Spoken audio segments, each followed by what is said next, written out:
Well, good evening, everybody. I'm Jacob Winograd. You're here live in the LCI Green Room. I'm sorry we're getting a little bit of a late start tonight.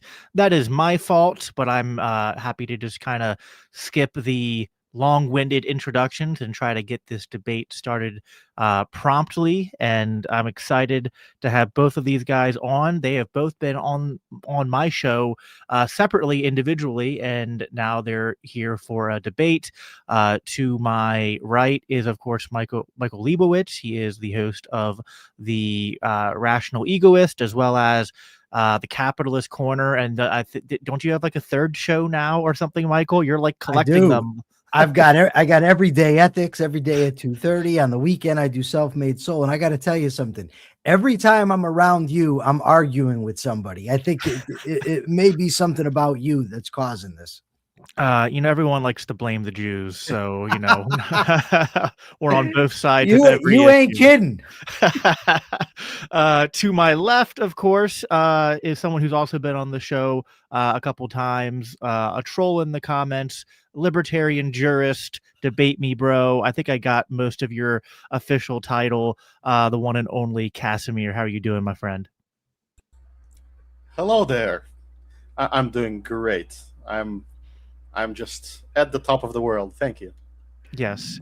Casimir, you're one of those people that like online, you're very combative and you can make us very angry. And then you show up to these conversations and you're just very pleasant. And it actually makes me very angry sometimes how nice of a person and good of a person you are, despite your very your like spirit animal when it comes to debate though is like a like a grizzly bear or like a polar bear or something. I don't know, but I very much enjoy our spars, even though they can get heated at times. Debate is good, and that's what we're here to do tonight. The resolution that we're debating is, of course, related to the recent events that have popped off in Venezuela over the past weekend.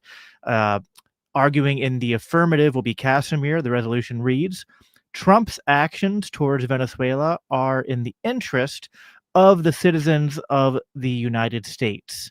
And Michael will be arguing in the negative. We're going to have opening statements, 7 minutes from Casimir, 7 minutes from Michael.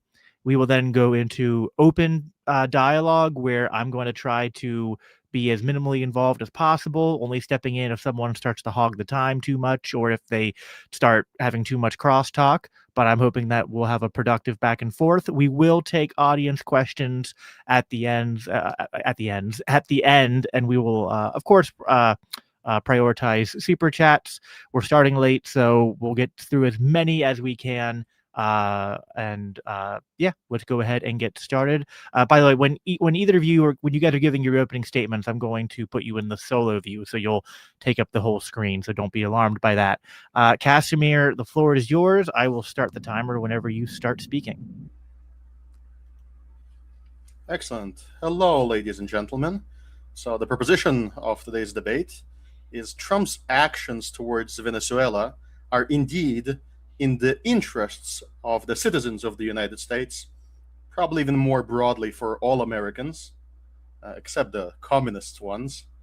And, before I go into my actual argument, there is this guy in the comments that's really annoying that said, if I can't justify a state doing any action, because all states' actions are apparently unjustifiable, then I've lost the debate from the start as an ANCAP. You in particular, when your tax return arrives, sometimes in May or June, I want you to tear it up to stay consistent. Thank you. Now, let's go to the definitions. So, first of all, I don't think we'll need many ANCAP definitions, but let's go through them real quick. Conflict, something contradictory, a contradictory action towards a scarce means. Aggression is the initiation of conflict. And my third definition is that political communism, meaning communism in action, is naked aggression. So all communists that are voting, participating in elections, they're all aggressors. They're all conspiring to aggress. And they're all conspiring to do very evil things towards you and everybody around them and everybody across the entire planet. So don't be one of those. the best good communist is a former communist. Okay, we're keeping it YouTube safe. Now, what is good in this debate? It is whatever contributes to liberty, to human flourishing, and of course, from our mutual perspectives, it's whatever defends the ownership of the private individual. So, what exactly happened in Venezuela? What's the context here? The context is that in 1976, on January 1st, in fact, the Venezuelan state, a bunch of commies, decided to nationalize their oil industry, which by some estimates amounts to 20% of the entire planet's known reserves. Maybe this is a bit inflated, maybe it's 10%.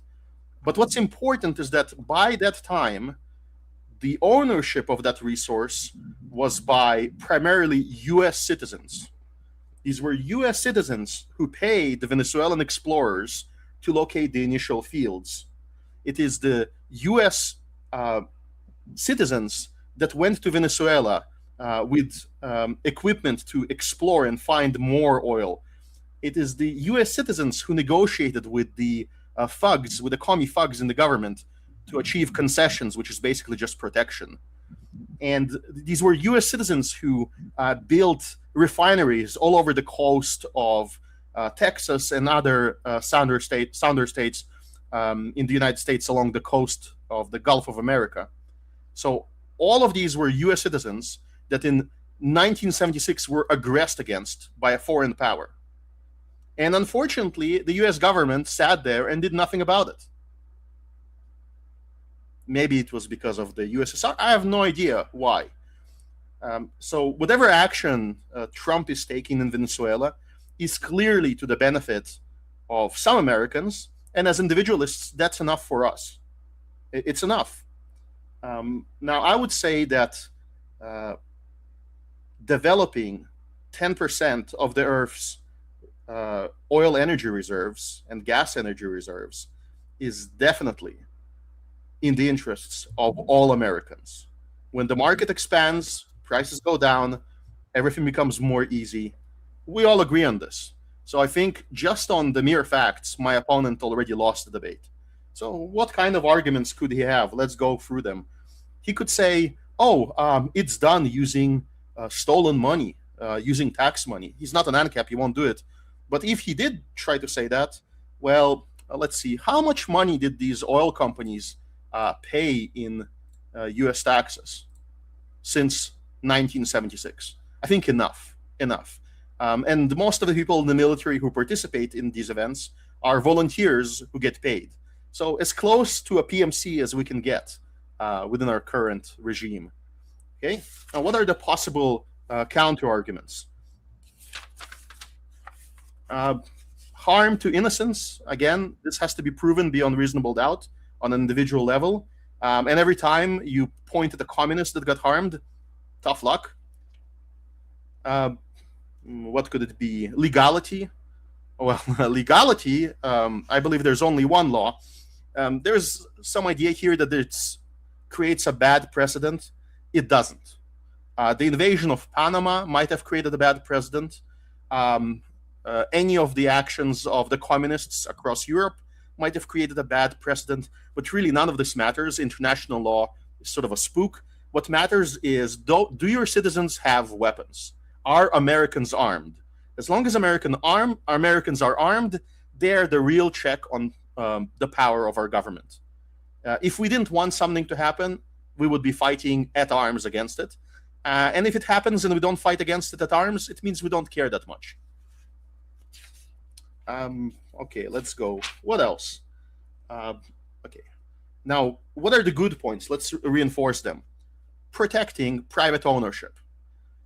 Terrifying communists. Always good. Removing BRICS, which is the China, Russia, and to a lower extent, India alliance from the Western Hemisphere. Really, really good. Deterrence. I don't even need for this campaign to be effective.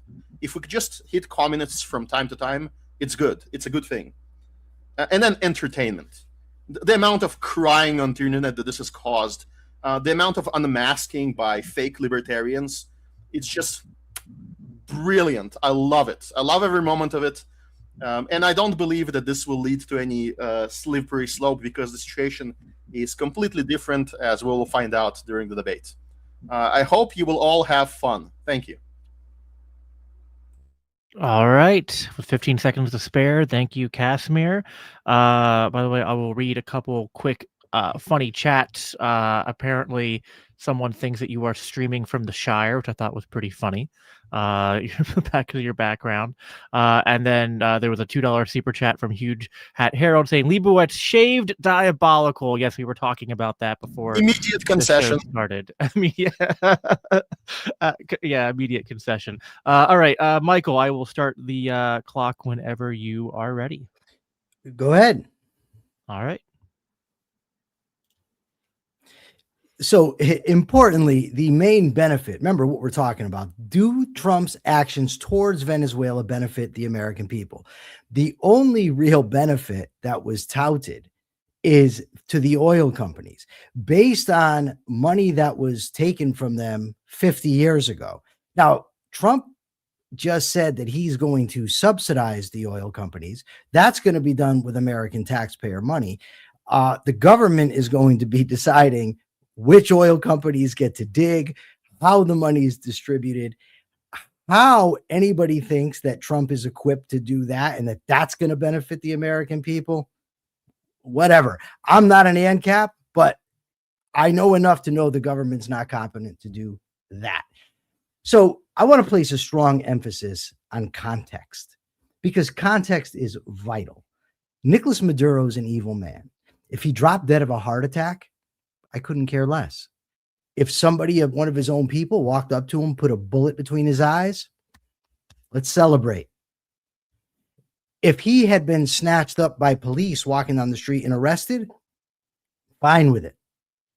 But none of that is the context. None of it.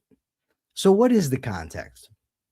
So let's start with the reasons that Trump has given for his war with Venezuela. And let's call it a war because that's what it is. I don't care what language they use. It's a war. He claimed that Maduro was emptying his mental hospitals and prisons in sending the people here. He claimed that Maduro is directing the gang Tren de Aragua, sending them here to terrorize American citizens.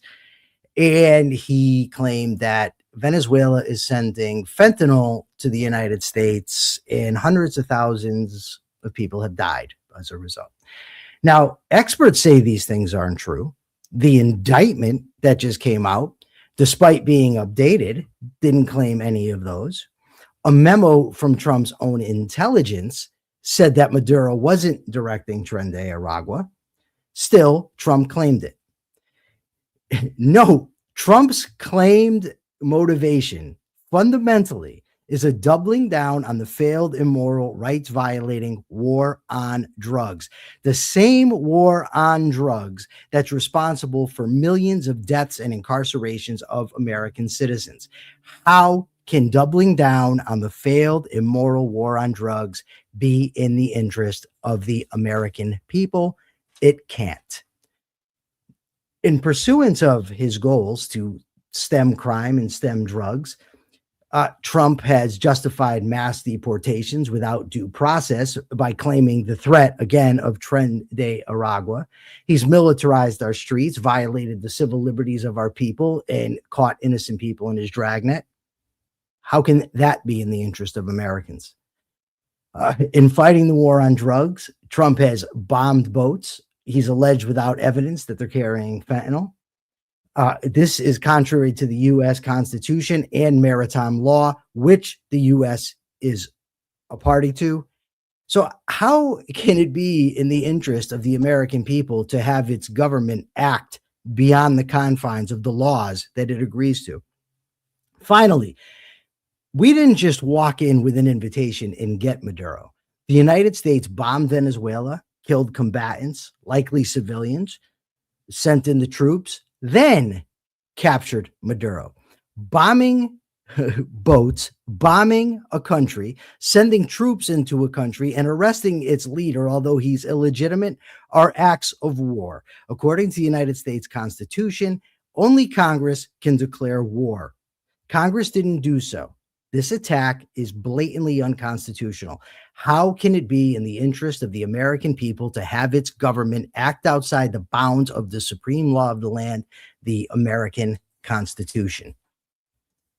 Any proposed benefits that are going to come to this, and we heard, well, BRICS is going to be put in line, and China is not, maybe they won't be getting rare minerals, and the oil prices are going to go down. These are all highly speculative and completely dependent on the United States government being competent, which I seriously doubt.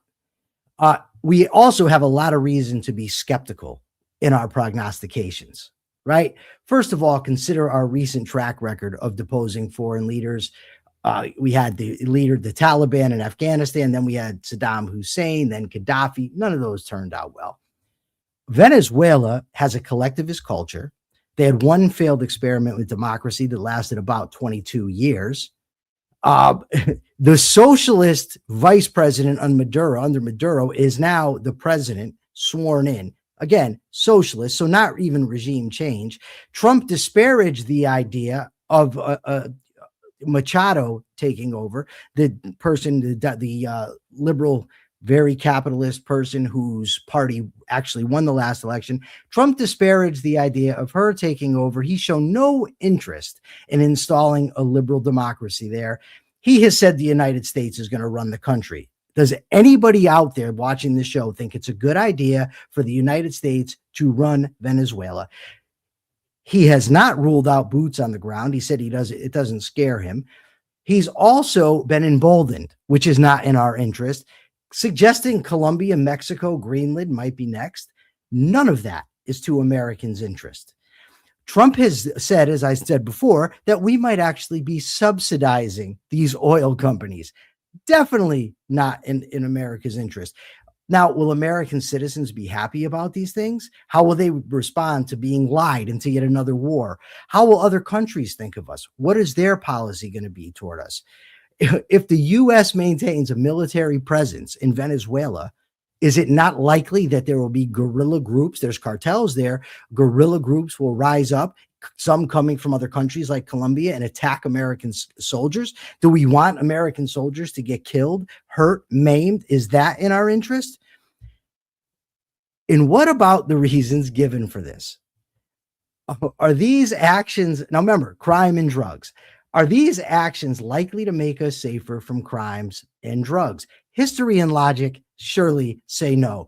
There's a demand for drugs. People will seek to supply it. Do I got another 30 seconds? Yeah.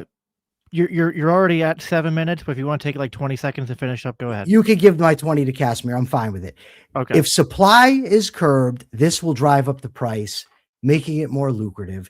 The people that will then get involved in the business, because the risk is up, will be the most ruthless. Crime is likely to go up.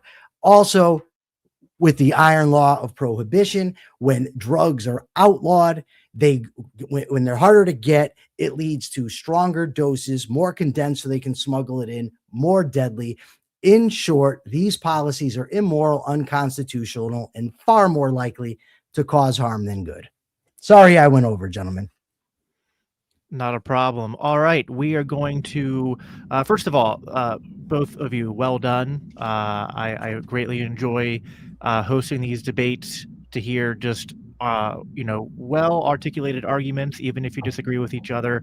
I think this is shaping up to be an edifying discussion for my audience, all of our audiences who tune in. Everyone who's watching, please make sure if you just tuned in, like this video and share it around so more people can watch it and find it later.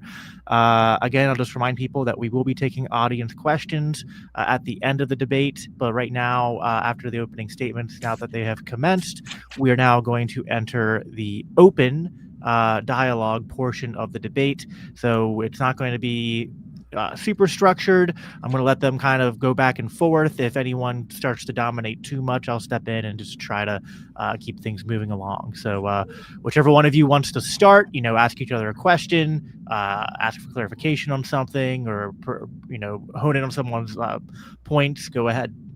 I say Casimir, given that I had a chance to respond to him already, he should be able to go. I'll give a quick review of what I found the most amusing, and then maybe I'll ask a question. And the whole section of Trump's words, there's lots of like what Trump said. I listed some of them, and then I wrote my rebuttal, and it reads as follows. Point number 1, don't care. Point number 2, don't care. Point number 3, don't care. Point number 4, don't care.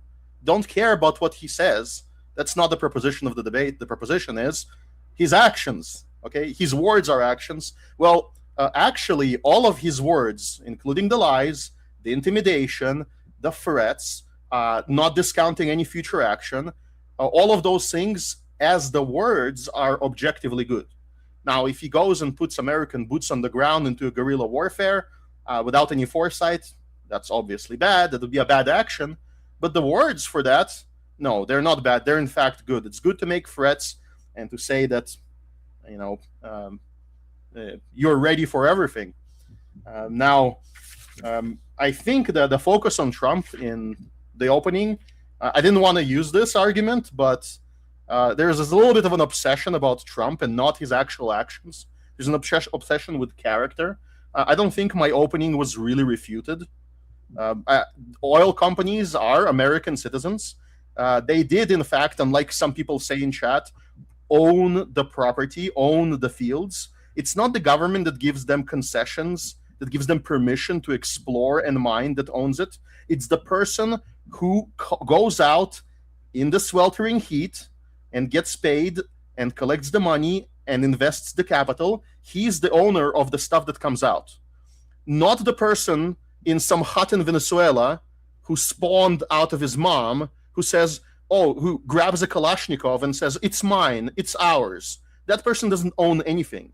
They don't even own themselves, okay? So the person who owns the oil is the person that invests in it. The capital owns the oil. I wonder, by the way, I don't want to go through all the points to avoid gish galloping.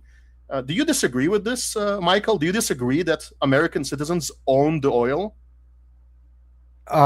In 1976, American citizens invested in the oil. I don't know the exact nature of the contracts. I'll stipulate it. Sure, they owned it. I don't care. I think it's disgusting that it was nationalized. I think communism's disgusting. I think Maduro deserves death.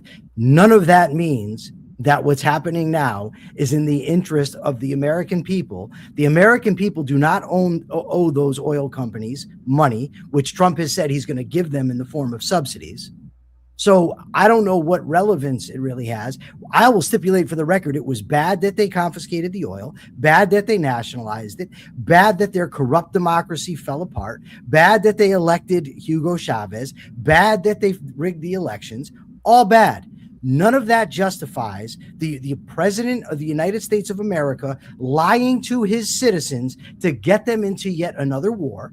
None of that justifies the president of the United States lying to his citizens in order to deport people. None of it justifies lying to the citizens of the United States to start a war in violations of the United States Constitution. So yeah, it's all bad, granted, but none of that means that these actions are in the benefit of the American people. None of it. Not one thing you said. Okay, is it okay to lie to the American people to make them do the right thing? For example, is it okay to lie to them to make them abolish some form of taxation?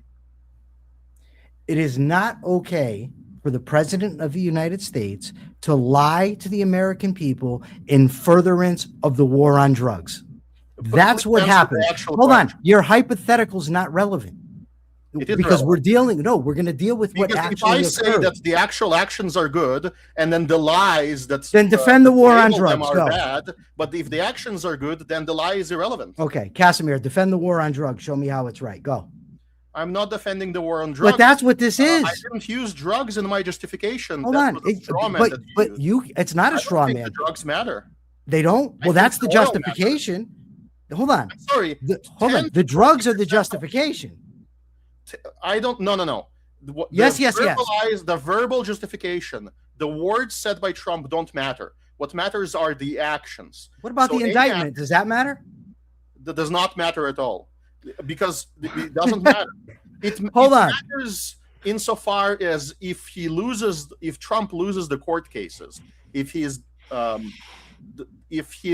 lawyers are so incompetent and they somehow get him acquitted, even though they control the courts, then that might be a negative down the line. But that's not what we're talking about here. We're talking about the naked violence of striking at communists, of blowing up.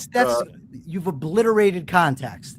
Obliterated it, dude. It's your context. It's not mine. No, I don't have to make your argument. I don't have to prove that the war on drugs is good. I have to prove that Americans benefit to a great extent from Trump's actions. Now, Trump's actions don't have to be successful. They have to have a goal. And I know the real goal, and you know the real goal. Hold on. The Americans watching know the real goal. If they are smart Americans, let me finish. If they're smart Americans, they know that the goal is oil. And unlike communists, unlike the Maoists in chat, unlike the little pesky statists, we know that the oil, as you have admitted, belongs to American oil companies. Now, your only counter, the only saving grace that you have, is if you demonstrate to me that the oil companies do not deserve the welfare of having the government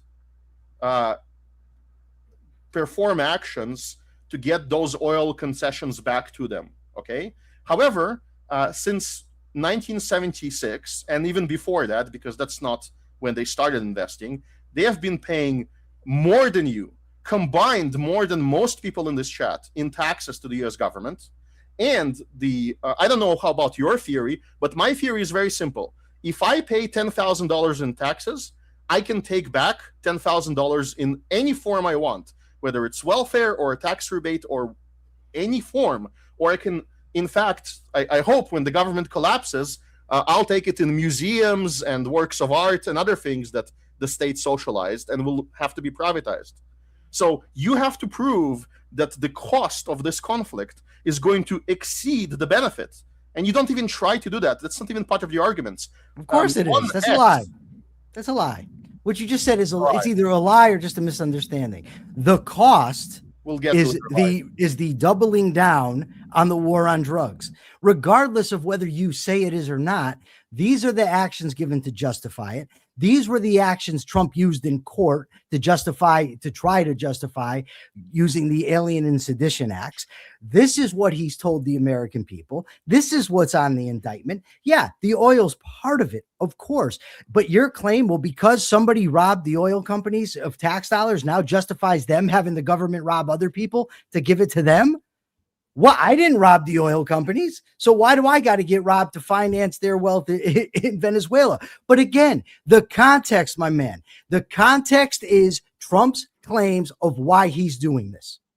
He's the president of the United States of America. He's launched an undeclared war against Venezuela.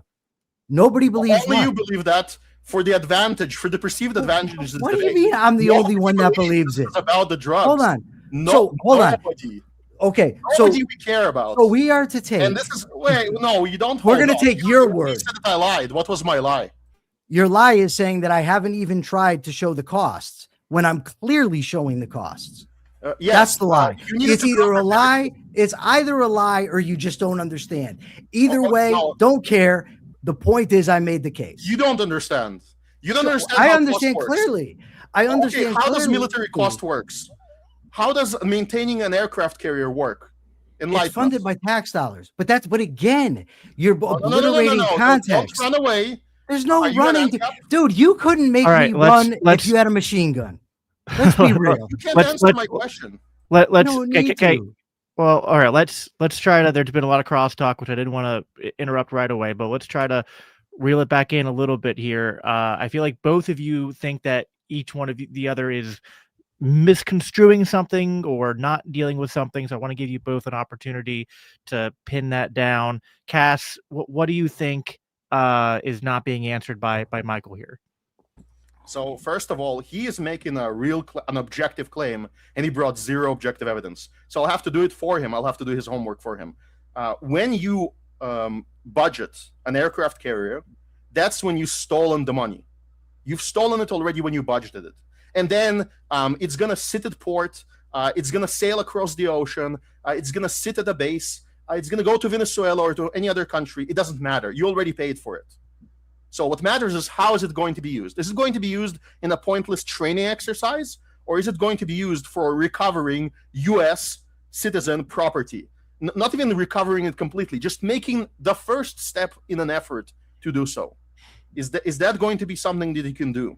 So from an ANCAP perspective, that's a good use of those resources. And just so you know, what he has to do, his burden is to demonstrate that there's an excess in cost here, that there's an excess in use, that those missiles that were used would not be expiring, that those planes that were used would not be otherwise flying. That's his real burden.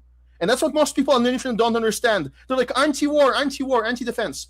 And here is another important point. If you lived inside anarcho-capitalism, in any covenant community, you would be paying for private defense.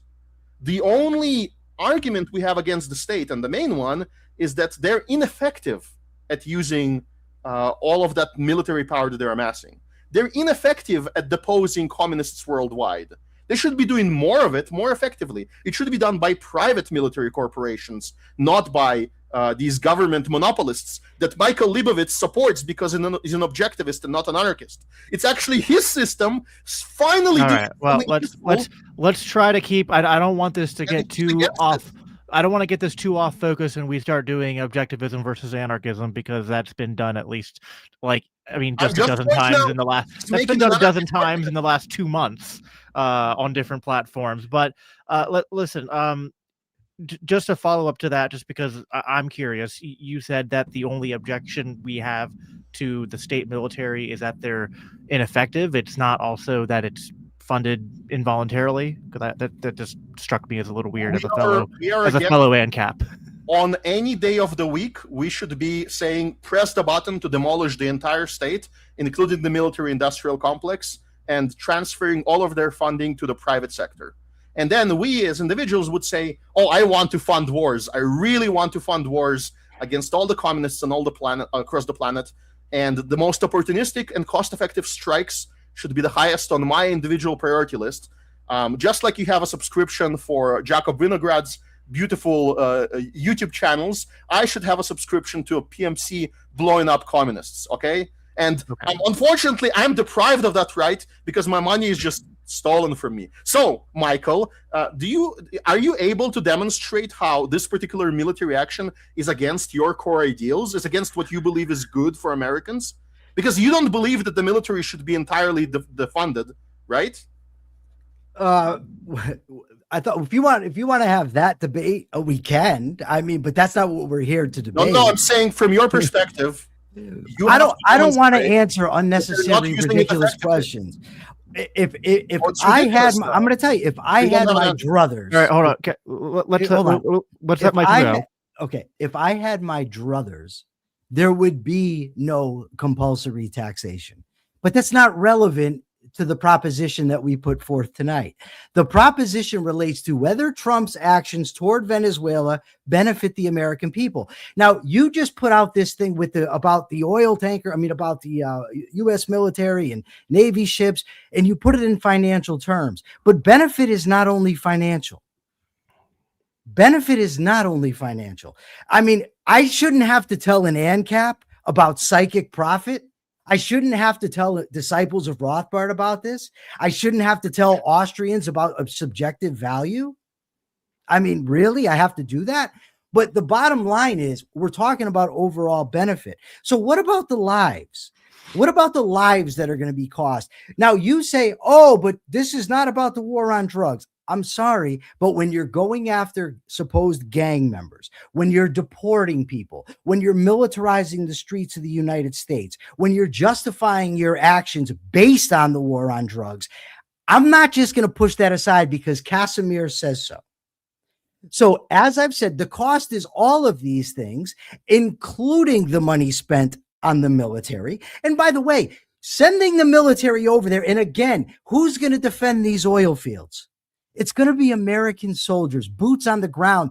Trump basically admitted it himself. So when they get killed, when American soldiers get off in this other country, you can explain to their families how you got to understand that the money went to the battleship was being wasted. That's what you can explain. When more people end up in jail because of the war on drugs, you can explain to them how you don't want the money wasted and how you want the people recompensed because their wealth was stolen 50 years ago. And then, by the way, when descendants of slaves come forward and say, we want to be recompensed for what happened to our ancestors in slavery, you can support that too. For me, I support individual rights. I support the United States Constitution. This is clearly in violation of all of those. That's all. I'm not missing anything. You're referring to monetary. I'm referring to total.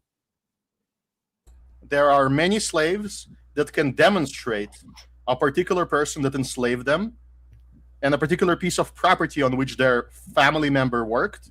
And for those people, restitution and retribution is due. If there is no living villain that actually committed the enslavement, and if the children denounce all of these actions, then the real thing is the property. I do believe that those property disputes should be resolved by, as Hans Hoppe recommended, demonstrating evidence. If you have a piece of paper, which many slaves do, of where many slave ancestors, people with ancestors, slaves. We get what you mean. Yeah, I get you. Okay. Well, at least you're consistent. At least you're consistent. Now, wrong, but consistent. We don't have some nebulous evidence. We have an actual admission by the criminal, by the act of nationalization. They have admitted the crime. So what they owe the American companies is not just. Actually, they also did an act of armed robbery. So everybody that committed an act of that armed robbery, everybody that supported it and keeps supporting it, they owe a pound of flesh to all of these companies, to U.S. citizens. And if our government, which you support a government. No, I don't. That's not true. Defending ownership, then you actually are supposed to be in favor of the government enacting the retribution and restitution, because as an objectivist, you claim that the government, it's its only role, which is magical. As soon as it starts doing something specific about it, you say, oh no, that's unconstitutional. Oh no, that's against international law. No, it is. If I may exercise a little moderator's. Go ahead. If the Constitution prevents it, if the Constitution prevents retribution and restitution, you as an objectivist should say that's evil. First of all, it's not just a matter of you're going to get somebody's property back. That would always be a good thing. Who wouldn't be for somebody that lost their property getting it back? But you're going to have, like the guy here, Jeb Common says, controlling the world's largest oil supply and lithium supply will absolutely benefit the American people. Sure, because the United States government has demonstrated such competence in controlling these types of things. We've showed such competence in going and administering other countries. No, they have not. They've shown themselves to be abysmal failures at this. And by the way, this is all completely hypothetical that this stuff's going to happen. And it's all contingent on the competence of the United States government, which I thought ANCAP said they're not competent. And by the way, you're saying you're putting down the Constitution, yet you're supporting the president who was elected under the Constitution, the president who took an oath to uphold the Constitution, the military who, no, not a straw man. You need to learn your fallacies, Junior. Here's the thing, right? The Constitution is what the military has agreed.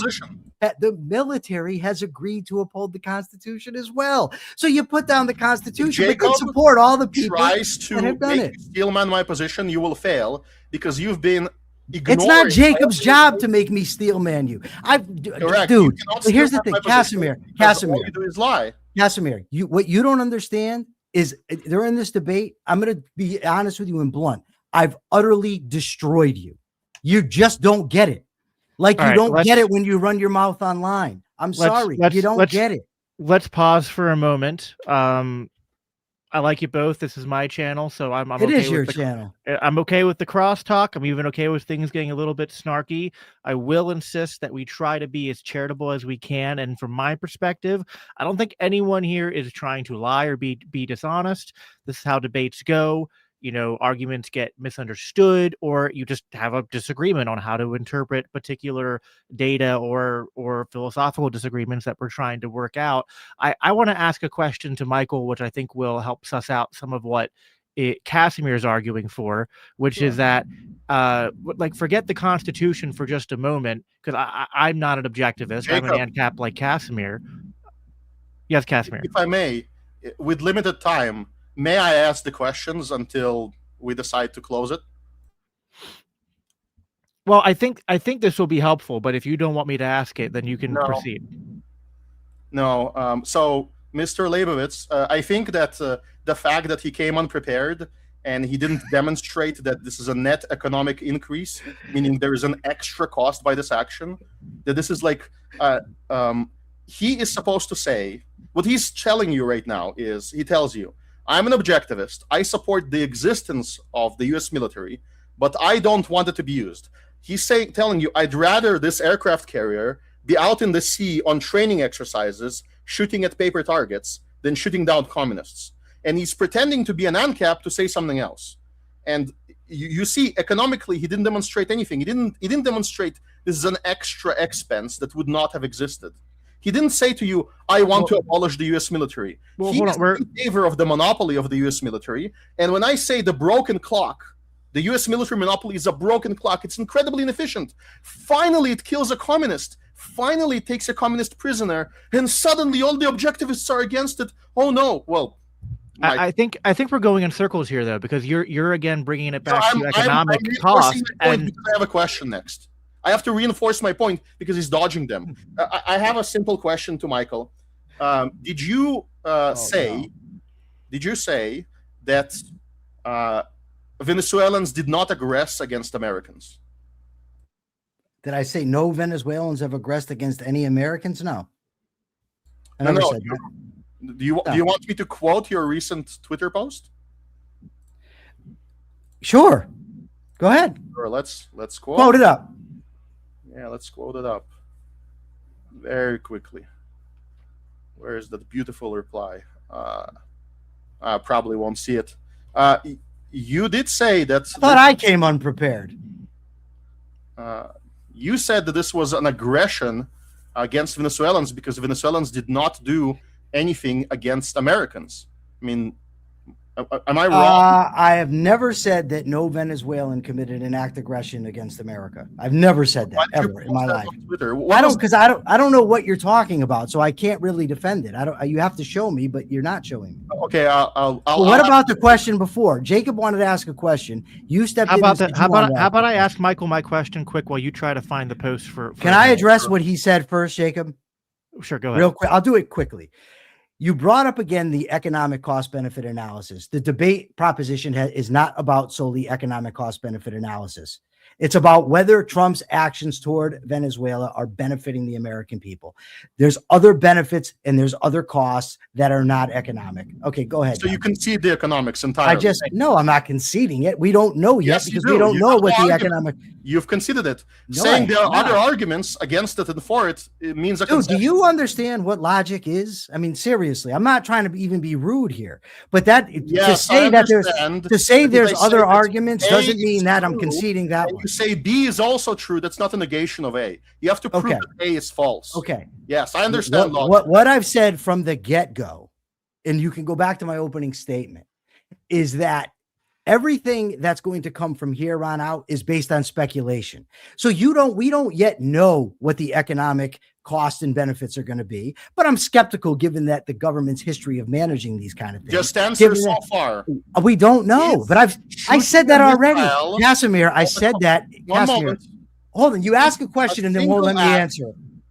No, you're not answering. Is a single act of shooting a single missile from an F-35 at a SAM site that is owned by communists. or destroying a communist military base, is that action a net benefit to Americans? That particular singular action, economically, is it a net benefit to Americans? Okay, first of all, no, because there might be a better reason to use the weapon. So I can't say unequivocally that it's. Do you have any evidence for that? No, because it's a hypothetical that doesn't exist. Well, I mean, they shot actual SAM sites with actual American. Yeah, and they went in there with actual American military. Yes, and how is that? Because we don't. Oh my Lord! One moment. You said we don't know with the overall whether it will be beneficial in the future because we don't know what's going to happen. Analysis. Is your position falsifiable at all? You're just saying, we don't know what we don't know. Yes, Casimir, we don't know what we don't know, which is why engaging in this. Here's a simple question. I'll simplify it for you. Dude, you ask a question, I try to answer it, you interrupt me. If a missile hits a communist SAM site or it hits a training target out at sea, which is more beneficial to Americans? It will depend on the ramifications of what occurs, dude. He can't answer. You don't know that. That is an answer. You don't know what's going to happen. You don't know what the blowback is going to be. So I can't answer it. A fallacy. It's not Cartesian doubt. You can stop throwing around your little Zulu words. It doesn't make any sense, dude. This stuff works good in your Discord channel. It doesn't work in reality. This is a consequentialist. I'm not a consequentialist. You have to calculate the consequences. And when I asked him, is it good to destroy assets of an aggressor against America? I'm not. Okay. The country. Okay. I am not a consequentialist. That's number one.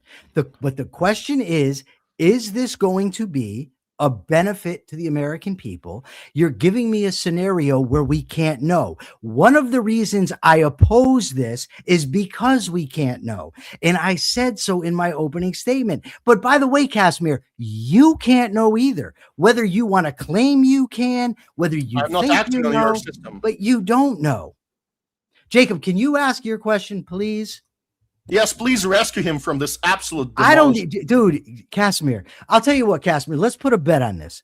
You and me put a bet on this. When this is done, that we have no objective listeners. We'll submit the transcript to Grok, and we'll see who misrepresented whom more often.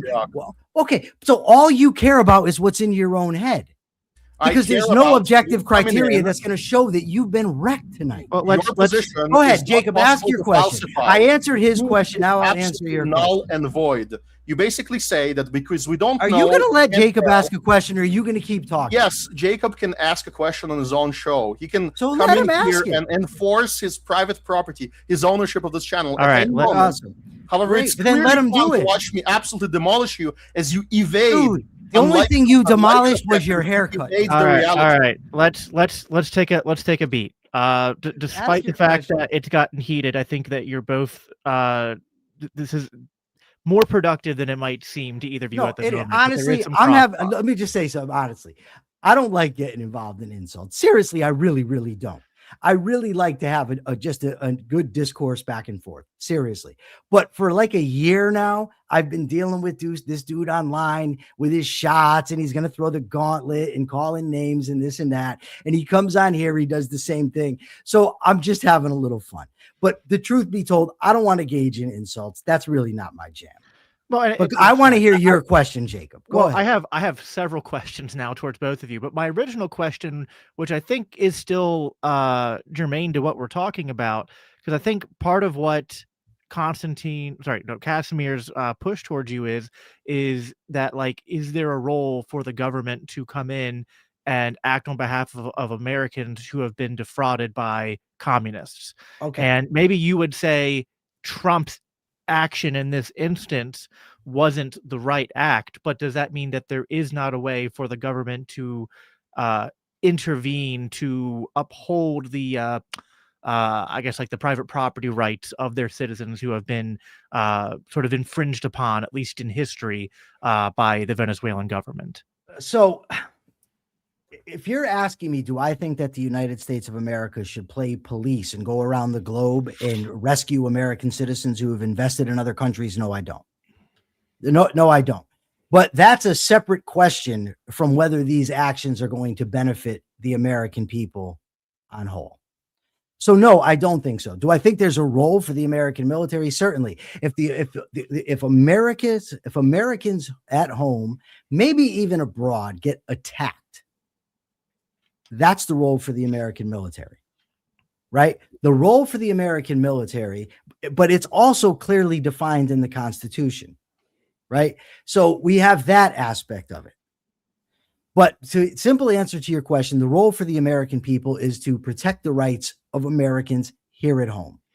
And if we're attacked from outside, then to go fight it. But again, that's irrelevant to the proposition, Jacob. The proposition are Trump's actions towards Venezuela beneficial to the American people? Not some American people, not a sliver of the American people, but the American people. That's the proposition. So my view on what the military should be doing in a hypothetical world is entirely irrelevant. Well, I don't even mean just the military, to be clear, because I mean there could be ways that the American government could try to adjudicate fraud. Like, I mean, the American government, I imagine, or a legitimate government, you would say, should adjudicate a case of fraud of someone's private property rights here domestically. And so if it happens by a communist government overseas, now you might say, well, they took a risk by investing in something overseas, and if they got defrauded, that was their own risk. And so I'm not saying we have to go down that entire rabbit hole, but I thought it was at least somewhat relevant to at least get somewhat of your. It is what you're getting into a area of law that I really don't know, quite frankly. So I'm not certain on it, and I'm very comfortable saying when I don't know, I don't know. There's probably instances that you could give where I would say yes, but by and large, as a general principle, I think that if people want to go overseas to other countries that are hostile or they're not democratic, and they want to invest their time and money and put themselves at risk, it's not the job of other Americans to bail them out. That's my basic view. That's my basic view, but you might be able to come up with a scenario where I say, oh, I hadn't thought of that. That's different. But again, it's not relevant to the proposition. Yeah, I don't think you thought about this scenario, and it is relevant to the proposition. Because in your worldview, this is a worldview you do hold, I know you run away from it, you believe that there should be a monopoly on the use of force, and the monopoly should be owned by the government. And yet, simultaneously with that belief, you believe that monopoly should do absolutely nothing to protect the assets of American citizens globally. Now, I believe that if you have any understanding of economics, you would know that it is preposterous to say that American ownership and development of 10 to 20% of the world's reserve of heavy oil, which is America is expert at refining, does not benefit Americans. Besides the obvious benefit of lower fuel costs, it connects with everything surrounds you. Oil is in the camera that you watch myself through, in the computer, in all the cables that you have. Oil is everywhere. Oil is the spice, and the spice must flow. These bloody communists reduced the abysmal production that they had in the 70s down to, I believe, a quarter of what it was, if not less. And their excuse is, oh, sanctions, smanctions.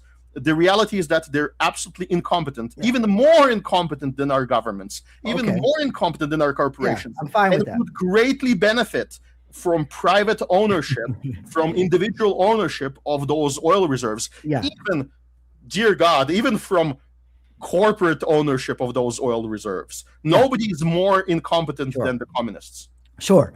If private ownership of oil reserves was protected, they would do, all things remaining equal, a better job than government. Agreed. But what's happening here and what Trump has said is, well, you can roll your eyes. Let me talk. You're dodging the question. I'm not. Let Michael hold on. How does the government protect this private ownership? You said it's a monopoly. No, I'm talking about what's actually. Hold on. I have an oil company. I get taxed 50% of my money. What do I do? How do I get my property back if you monopolize my right to hire companies to do it for me? Yeah, all right. Listen, dude. Listen, if he's not going to let me talk, then I don't need to be here. So Casimir, you just asked the question twice. I'm going to insist that you let Michael answer. If you don't think he answers your question, wait till he's done talking, and then you can say, I still don't think you answered my question. Okay. My answer to the question is simple. Yes. All things remaining equal, a private company owns oil fields and owns oil distribution. It's better than a government. But what's actually going to occur, what our government has said is going to occur, and what we have zero evidence against occurring, is that Trump is going to decide who gets to go in there. Trump has said the Venezuelan people are going to benefit from the oil. Trump has said he's going to subsidize the oil companies.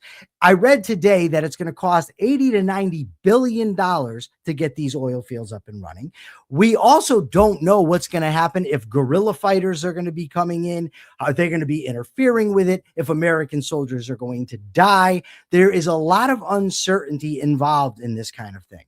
So to ask a simple question in a complex world and say, well, is it beneficial economically if private companies own oil reserves? Of course. The problem is we're not dealing with that simple scenario. The bottom line is we're dealing with a broader scenario. We're dealing with a broader topic of whether the actions of Trump toward Venezuela are beneficial to the American people. Now, Casimir wants to make this entirely about the oil, but he's entirely ignored. 2 minutes. Okay. Okay. Dude, I'm going to listen. Dude, can you just shut up?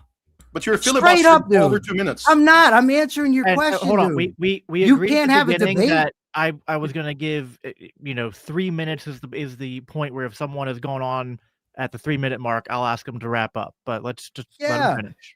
The bottom line is that this is largely about the war on drugs. The war on drugs is an abysmal failure. Trump is lying about the war on drugs, and Americans are going to pay for it.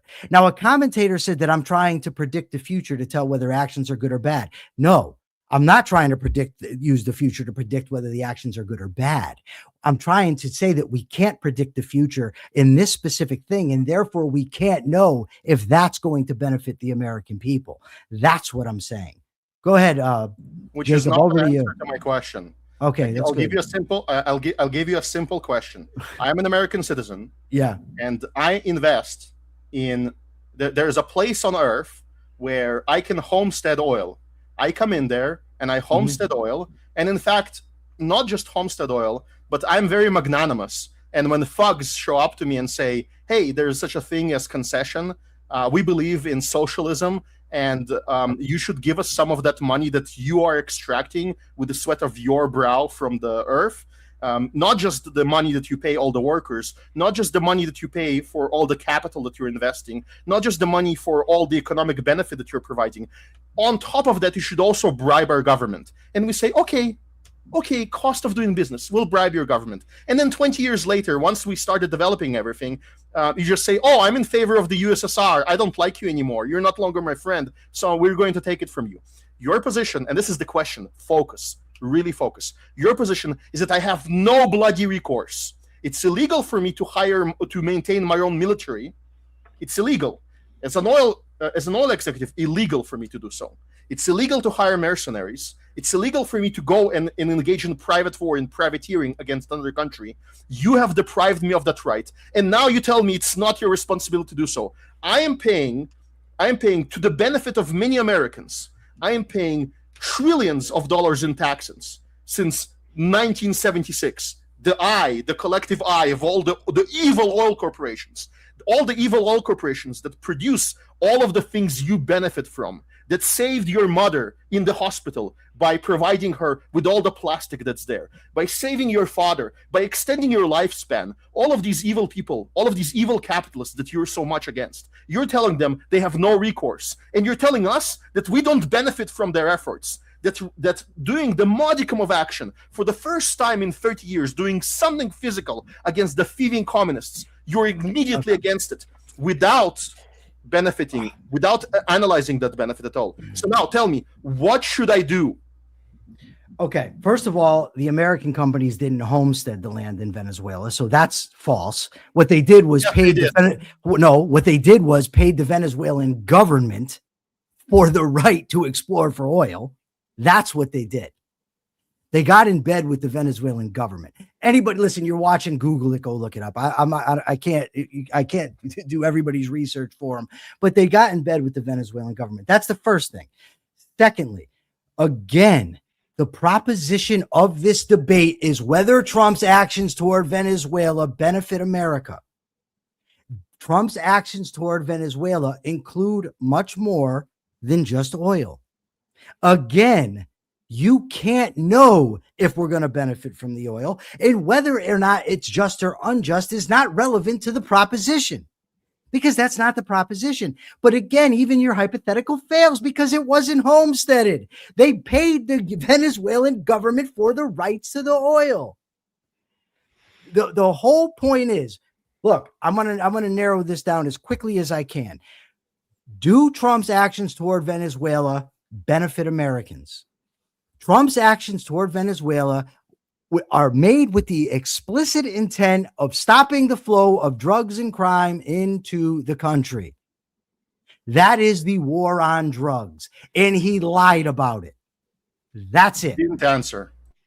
I'm okay with that. I'm good. Yeah, I'm okay with it. I'm okay with it. What should I? I'm okay with it. He doesn't have a definition of homesteading. Let me teach you what homesteading is. You can teach me whatever you want. If the government says you need a license for your home, and I build a home, it's not the government's fault. Home when it revokes my license.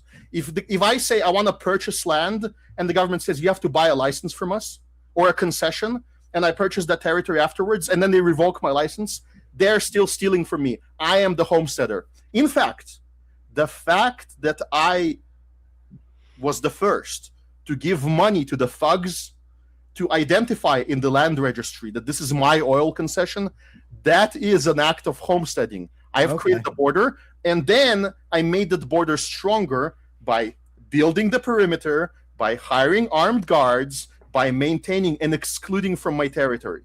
So this socialist is telling you that the socialist government is the one that owns the oil fields because they said so. And me, the oil company who implemented by sweat and by brow, by all the investors that worked tirelessly with their 401ks, investing in the global development of oil, that we are the thieves.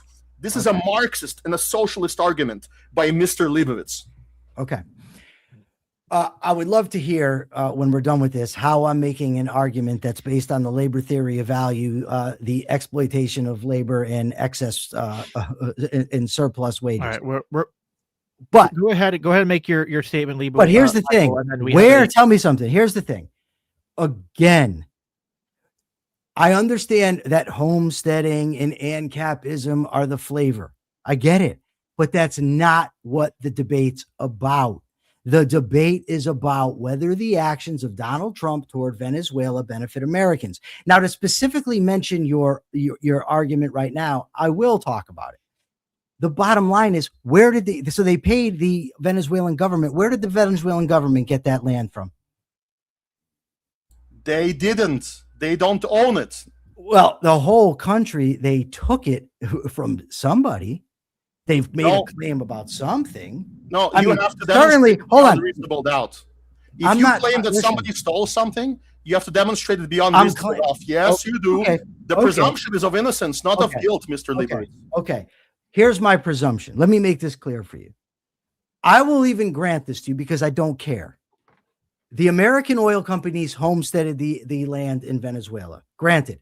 Okay. Now explain to me how doubling down on the war on drugs and lying to the American people, how deporting people under this guise, how catching American citizens in your dragnet and violating their civil rights, how killing and executing people on the seas, and how going in, bombing Venezuela, snatching up Maduro, and then putting in place another socialist benefits the American people. That's what you have to say. That's what you have to answer, not some hypothetical about homesteading 50 years ago. What you have to do is show that the war on drugs is worth it. I want you to be able to refocus the debate. I want you to please showcase the image that I'm presenting.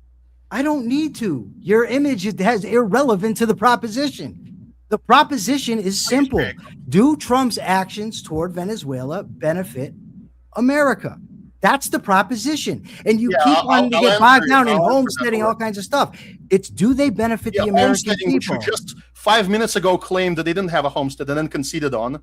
I conceded because it's not worth arguing. It's irrelevant. You basically lost the debate at this point. But I want to show you a moment where you actually misrepresented the truth. Okay. Go ahead, please. So maybe you guys don't see it, but the very final sentence, I'm going to read it for you. Does it matter that Trump is a demonstrable liar? No, it doesn't.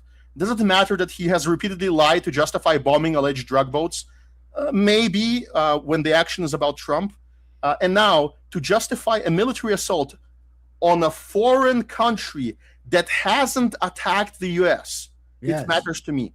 A foreign country that hasn't attacked the U.S. That's right. A foreign country that hasn't attacked the U.S. So I think you should repeat it 5 more times because you're really making yourself go here. 10 armed robbery and stealing 10 to 20% of the world's oil reserves is not an attack. That's what he's telling you.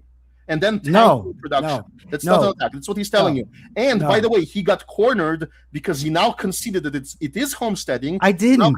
He does believe in the military monopoly. And so me, as an American citizen who wants as much oil produced as possible, so that I have as cheap of a product as possible, so that I have as much of my life, as much of my flourishing and liberty as possible, he believes that the military should just park out at sea and shoot at targets instead of shooting at communists. That's what he believes. He won't tell you that. He will break it down into different components, but the logical structure is there. He got captured and he lost the debate. Okay, I didn't get captured. The problem is what I said earlier today. What you asked me if I've ever made the claim that no Venezuelans have ever attacked Americans, and I never made that claim. The country of Venezuela, meaning the government of Venezuela and the military of Venezuela or their assets, have not attacked the United States of America, the geographic region known as the United States of America. That's what I was talking about, because that's what's relevant to the Constitution of the United States of America, Casimir.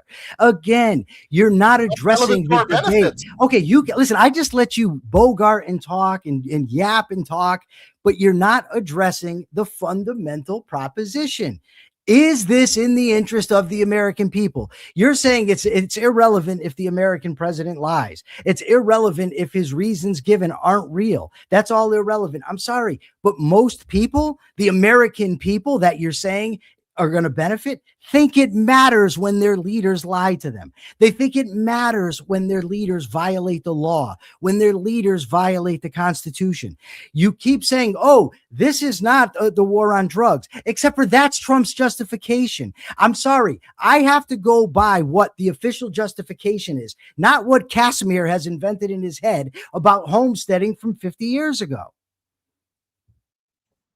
Wait, you just conceded that the homesteading was real. Are you now reneging on that? What I said was I'll concede the point because it's irrelevant. And no, I'm not reneging because I don't care. It's irrelevant to whether Trump's actions now. I'll build it. Hold on. Okay, so Casimir has ordered me not to say it. I'll say it again. It's irrelevant. Yeah, I mean, Michael's allowed to say it's irrelevant if he thinks it's irrelevant. I'll demonstrate it's relevant. Is it in our interest that the oil gets explored to the maximum and exploited to the maximum in the market? Of course, okay.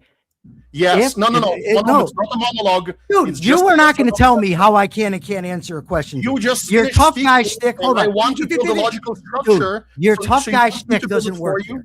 I'm sorry. Okay, then you can just be quiet. Your beard, your suspenders, and your Amish haircut. Now it's my turn to talk. I tried to interrogate you, but you asked me a question. Dude, I'm not here for you to interrogate you with yes or no questions. It will build a chain of logic. It will demonstrate that you're not truthful. Hold on. You're preventing me from doing so. So now it's my turn to monologue for 3 minutes. Who the fuck are you to think that you're going to dictate how I answer a question? He was done speaking. All right, so I have you both muted because this is my show. So I'm using my private property rights.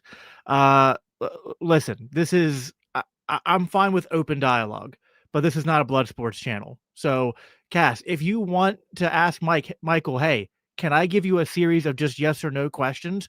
You can ask him that, but you can't force him to go along with that. So that's something you guys can try to work out. There's utility to that kind of like Socratic method of like, can I ask you a series of questions to try to demonstrate a point? But you can't, like, you got to work that out in the conversation. You can't just like, accuse Michael of being bad faith because you in your head wanted to go down that road, but it wasn't like agreed upon by both people. So I'm going to unmute you both after. So like we're at an hour and 10. I'm going to let this go for another like 10, 15 minutes. And then we do have some super chats and some audience questions that we're going to get through then, as well as probably I have a few, moderators prerogative questions I want to ask in the mix of that as well. So just kind of, laying stake for where we're at right now. You guys can jump back into it. Whose turn is it? I understand that he doesn't have a sense for when he's been interrogated after speaking for 3 minutes. So now I'm going to take my time and my 3 minutes, please, because I do have to go through and explain and demonstrate. You talked last. How? What are you talking about? How it's not irrelevant. You just talked.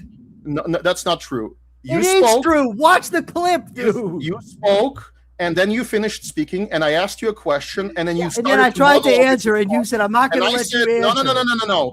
No, that doesn't mean you get another 3 minutes, and I get to not speak.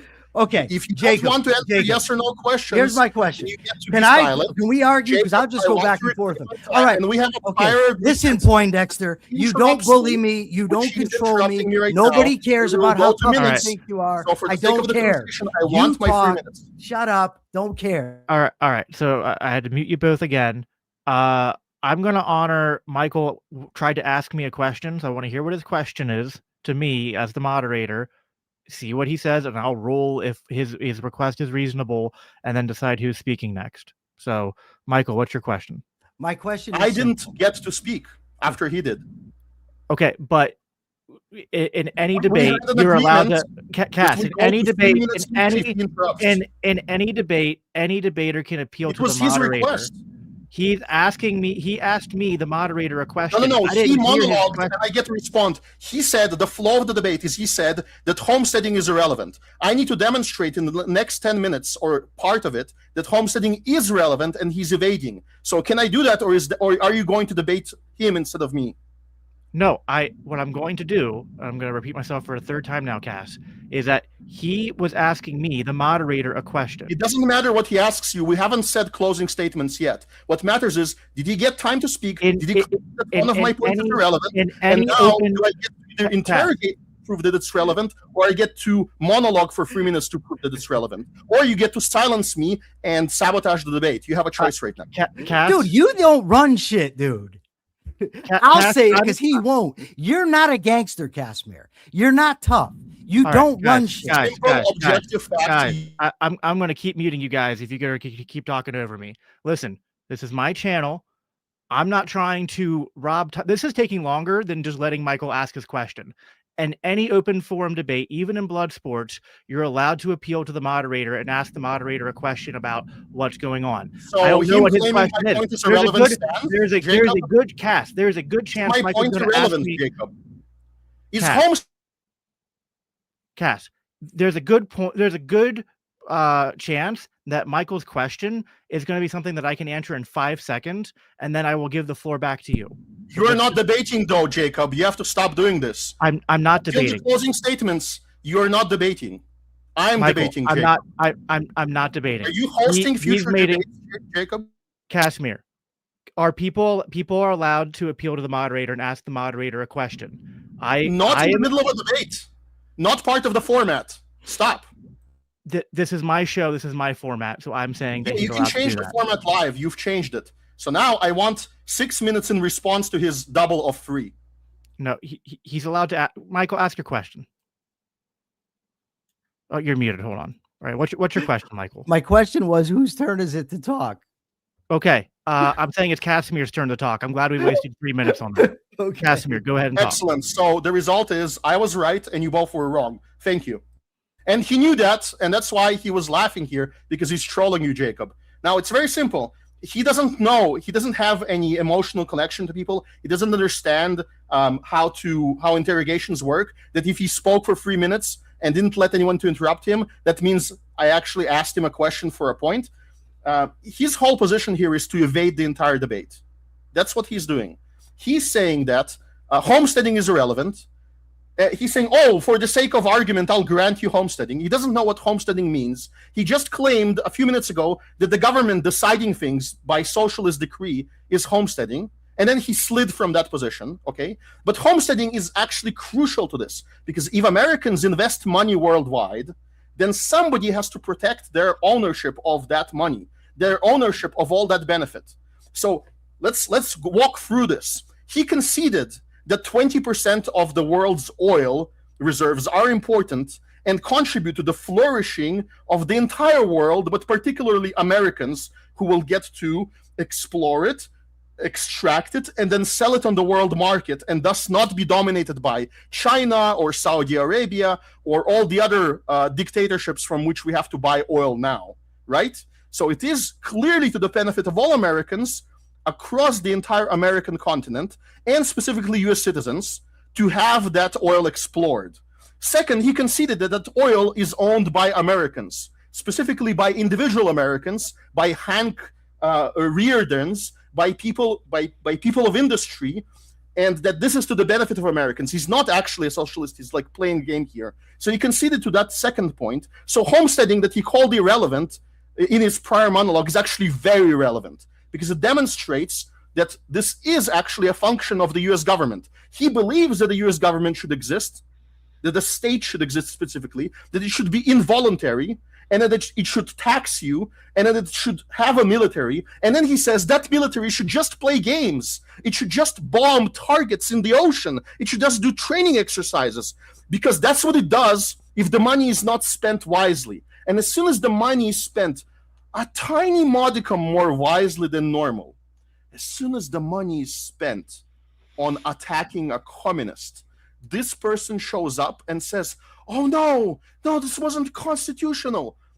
I'm sorry, if the Constitution prevents the government from protecting our ownership, from protecting our resources, from protecting the resources of individual investors, of individual contributors, if that's anti-constitutional, then to hell with the Constitution. The Constitution was imposed by violence, starting from Rhode Island and onwards, and it imposed absolutely horrific violence on Americans. And when we get a little bit of a tax break, a little bit of a tax return, this guy says, no, we don't want a tax return. We want money to be wasted on, home care centers in Minnesota. That's what he's telling you. He's saying the government, which is shocking for an objectivist, absolutely shocking for an objectivist, to say that the government should not use its money to actually attack communists. What is a better use of government money than attacking communists? He's not saying that. And he tried to claim to all of his subscribers, he slid off this point, that Venezuelans never attacked Americans, specifically the Venezuelan government that got bombed. And he said, oh, it's territorial. Who cares about territoriality? What matters is private ownership. How am I going to protect my ownership in Venezuela if not by the US government, that he makes a monopoly in that? Meaning he says, you cannot do it yourself, and I'm not going to do it for you. That's an absolute loss for him. And all he has to say in response is, oh, he lied about the drug war, which we both oppose. To hell with the drug war. It's a horrible justification, but it's a justification that works best.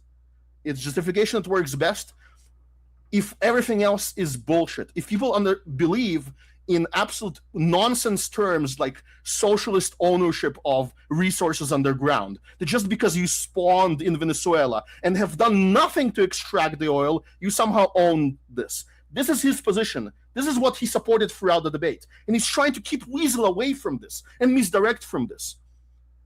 And he's absolutely caught in this. This is the shocking part. He is an objectivist trying to make an ANCAP argument, but he doesn't truly believe in this. What he believes is the government should stay incompetent. This is what he's showing you, demonstrating. And so he lost the debate. Because I demonstrated that, actually, 20% of the oil reserves of the planet, if properly explored, have a much greater impact on your life than all the evils of the war on drugs combined. And he didn't demonstrate anything else. No economic arguments, no moral arguments whatsoever, appeals to the Constitution, false conceptions of aggression, false conceptions of what's important for an objectivist. If the Constitution violates objectivist principles, he should denounce the Constitution, but he doesn't. It's absolute clown show from Mr. Leibovitz here. All right, Michael, go ahead and respond to any that you want to respond to. You're muted, Mike. I gotcha. Okay, in the chat, Jim Valiant says, Michael, could oil be the real motive, though? Of course. He says, and might this benefit America down the road? It's possible. But that's not what the evidence says. So now, Casimir says, I'm for the government taxing to others. Actually, no, I'm 100% opposed to taxation. So that's false. He says, I want to build daycare centers. That's false. He said, I've made zero arguments. That's false. I focus specifically on what the justification is. Do I think that homesteading is relevant to life? Yes. The reason I don't think it's relevant here in this case, because I don't think that the United States military should be going to another country to help install a new socialist leader under the possibility that the original owners are going to get the oil back, which we don't know they're going to. They're also going to be subsidizing these oil companies per the Donald. At least he said there's a very good chance of that, right? That's what I'm opposed to. It's not a simple matter of somebody had their property taken and now somebody else is going to go get it back for them. There's going to have to be American troops that go and secure these things, whose lives are going to be at risk. And it's all under the assumption, of course, if they develop the oil, it would benefit Americans. Of course, if it was in private hands and it's on the market, it's going to benefit Americans. My very point is, I don't trust the United States government to do that. Partly, I don't trust them because they've lied all the way around in order to get us into this thing. And they're also demonstrated themselves to be incompetent. That's my point. And by the way, I do criticize the Constitution from an objectivist perspective. I happen to think, however, if somebody's going to put their hand on it or somebody's going to take an oath to support it, that they ought to. I happen to think that if we're going to go into court with it, that we ought to uphold it. I think that if we have elected leaders, they ought to be tethered by something and not merely their whims. And I do think that killing people on boats in the ocean is a pretty big fucking deal. So, and I think that, by the way, putting the military in American cities, which I don't know how that has anything to do with oil, although Tren de Aragua is the excuse. I don't know. And as far as lying about Venezuela, what I meant by Venezuela hasn't attacked us is that the American government, I mean, the Venezuelan government has not attacked the United States of America. I'm not talking about people that are over there in their country. It's a different story. But that's all I have to say, Jacob. And quite frankly, Jacob, honestly, I apologize. I do. I apologize for allowing myself to get upset and for name calling and that type of thing. Jacob, I apologize to you, because it's your show. All right. Thank you for that. I have a quick question before the end. Just a quick question. I want to find out if Michael can answer in under 20 seconds. There's a limit. If he can't, I'll answer for him. If not the American military, who should go and die to defend the ownership of American citizens abroad? 20 seconds, please. Say that again. If not the American military, then who should go and die to defend American interests abroad? Who should do that? If not the American military. What do you mean by American interests? I don't know what you mean. So I don't know. Are you talking about American citizens owning businesses in other countries? Yeah. So if whoever wants to defend its ownership, like whoever wants to. What do you mean? Whoever wants to. If somebody wants to volunteer to go help somebody in another country that's had their stuff taken, then go ahead. Or the host government, like the person in the volunteers. Huh? Our military is composed of volunteers. The military is composed of volunteers who take an oath to uphold the United States Constitution, which designates why they can be sent into battle. And they were fine with killing a communist. They were fine with those orders. They didn't say know that unconstitutional. And if they did, they could have left that mission. But if you ask, they can't just leave the mission. If you listen, your answer was an evasion. Oh goddamn! Okay, it was an invasion. You're right. You believe? Okay, You dude, do you're. believe that? Stop telling me what I believe. Is it okay? It's a question. Then another 20 seconds of my time goes to you. Is it true that you believe that the military should be a monopoly? I believe that the United States or any government should have a monopoly on retaliatory force within a given geographic area. If that's what you're asking me, the answer is yes. Which includes, so okay, again, I'm sorry. I just gave you the answer, buddy. I don't know what you want from me. In The a given US geographic area. And the Constitution prevents individual citizens from Mhm. defending their ownership overseas. And this ownership, by the way, is of 20% of the world's oil supply, which is to the benefit of humanity, in particular American citizens, to explore and exploit. So, question for you. Who actually goes to defend? And you say anyone, but by one hand you say anyone, by another hand you say it should be a monopoly. So your answer is no one. No, that's one not true. Okay. True. So start. Okay. What I said was there needs to be a monopoly on retaliatory force within a given geographic area. If somebody wants to go to another area and defend somebody whose property's been stolen by an illegitimate government, they should be free to do so by their own country. Great. So, and nobody ever said, hold on, wait, hold on. How come I don't get to interrupt you? You get to interrupt me. You get to interrupt as much as you want. But I don't want to. If somebody, I never once said, implied, stated that somebody in another country shouldn't be able to defend their property.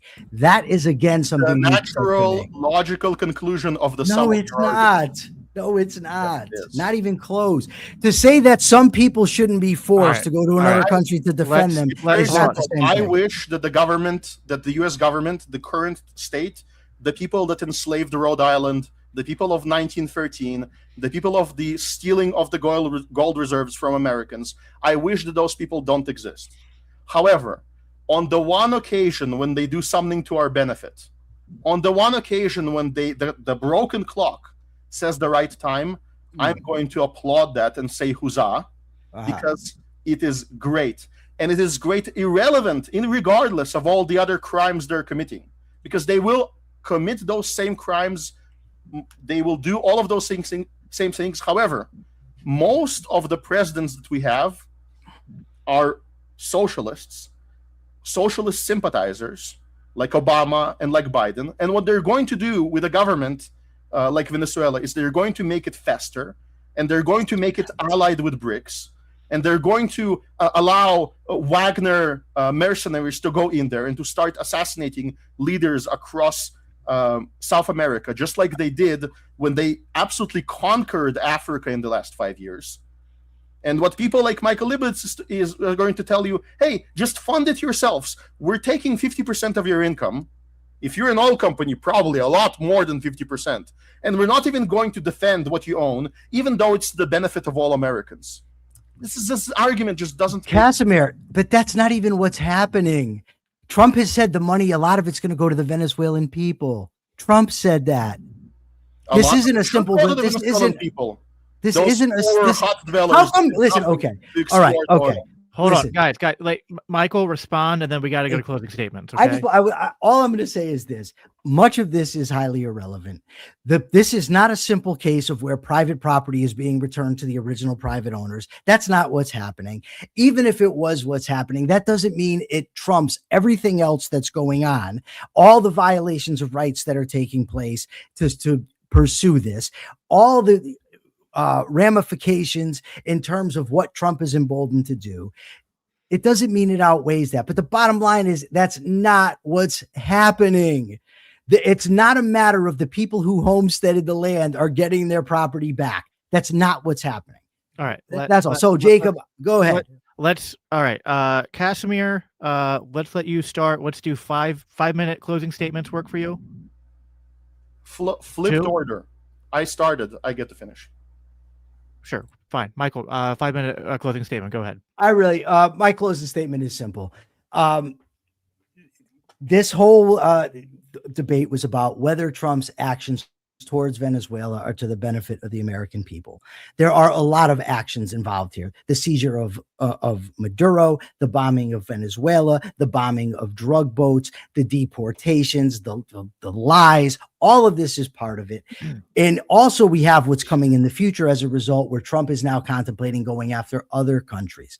None of this is in the benefit of the Americans. Yes, if private oil companies got a hold of the oil, it would tend to benefit everybody, not just Americans, but everybody. Everybody benefits when oil's in the hands of private companies, but that's not what's occurring here.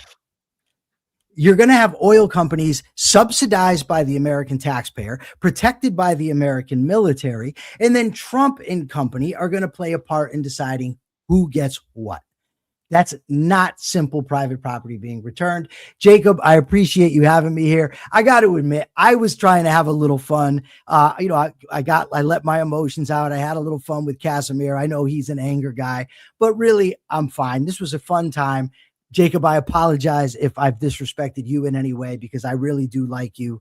That's all I have to say. And thanks, Casimir, for participating. It's been great. It's been fun. I'm fine. I might not look fine, but it's the beard. Yeah, once you shave the beard, you look much better. I'll be honest. I'm hopefully getting better at moderating, but it's hard to moderate when you're sitting there and just towards both of you. There's just times where I just want to so I have to just sit there and just can't say anything, which can be frustrating. Casimir, go ahead. Oh, you're muted. You gotta unmute the guy. You get all the time in the world for moderators' questions ahead of any super chats. That's the tradition, at least. I think that you didn't ask any questions. Go ahead. Most of what Michael said is absolutely irrelevant, like he says. It's absolutely irrelevant what Trump does domestically. The proposition is what Trump does in Venezuela towards Venezuelans. So specifically in Venezuela, he claimed that it was uninvited. I don't think so. I think the majority of Venezuelans did get the freedom to speak out about it without having their social media. By the way, this morning there were raids in Venezuela where people's phones got grabbed and their private thoughts on the internet could get them in prison or even killed in present-day Venezuela. So opinion polls don't really matter until the dictator falls. But the opinion polls of all of the Venezuelans that arrive in the U.S. are, yes, Trump, please liberate our country. We want to go back. So yes, we were invited there, in fact, by the victims, which you should respect. You said that it's all subsidized. No, it's not. The oil companies pay so much in taxes that if they requested a tax refund, do you know how many of these wars they could straight up just cover from the money that they have? A lot. Definitely this 4-hour strike they could cover.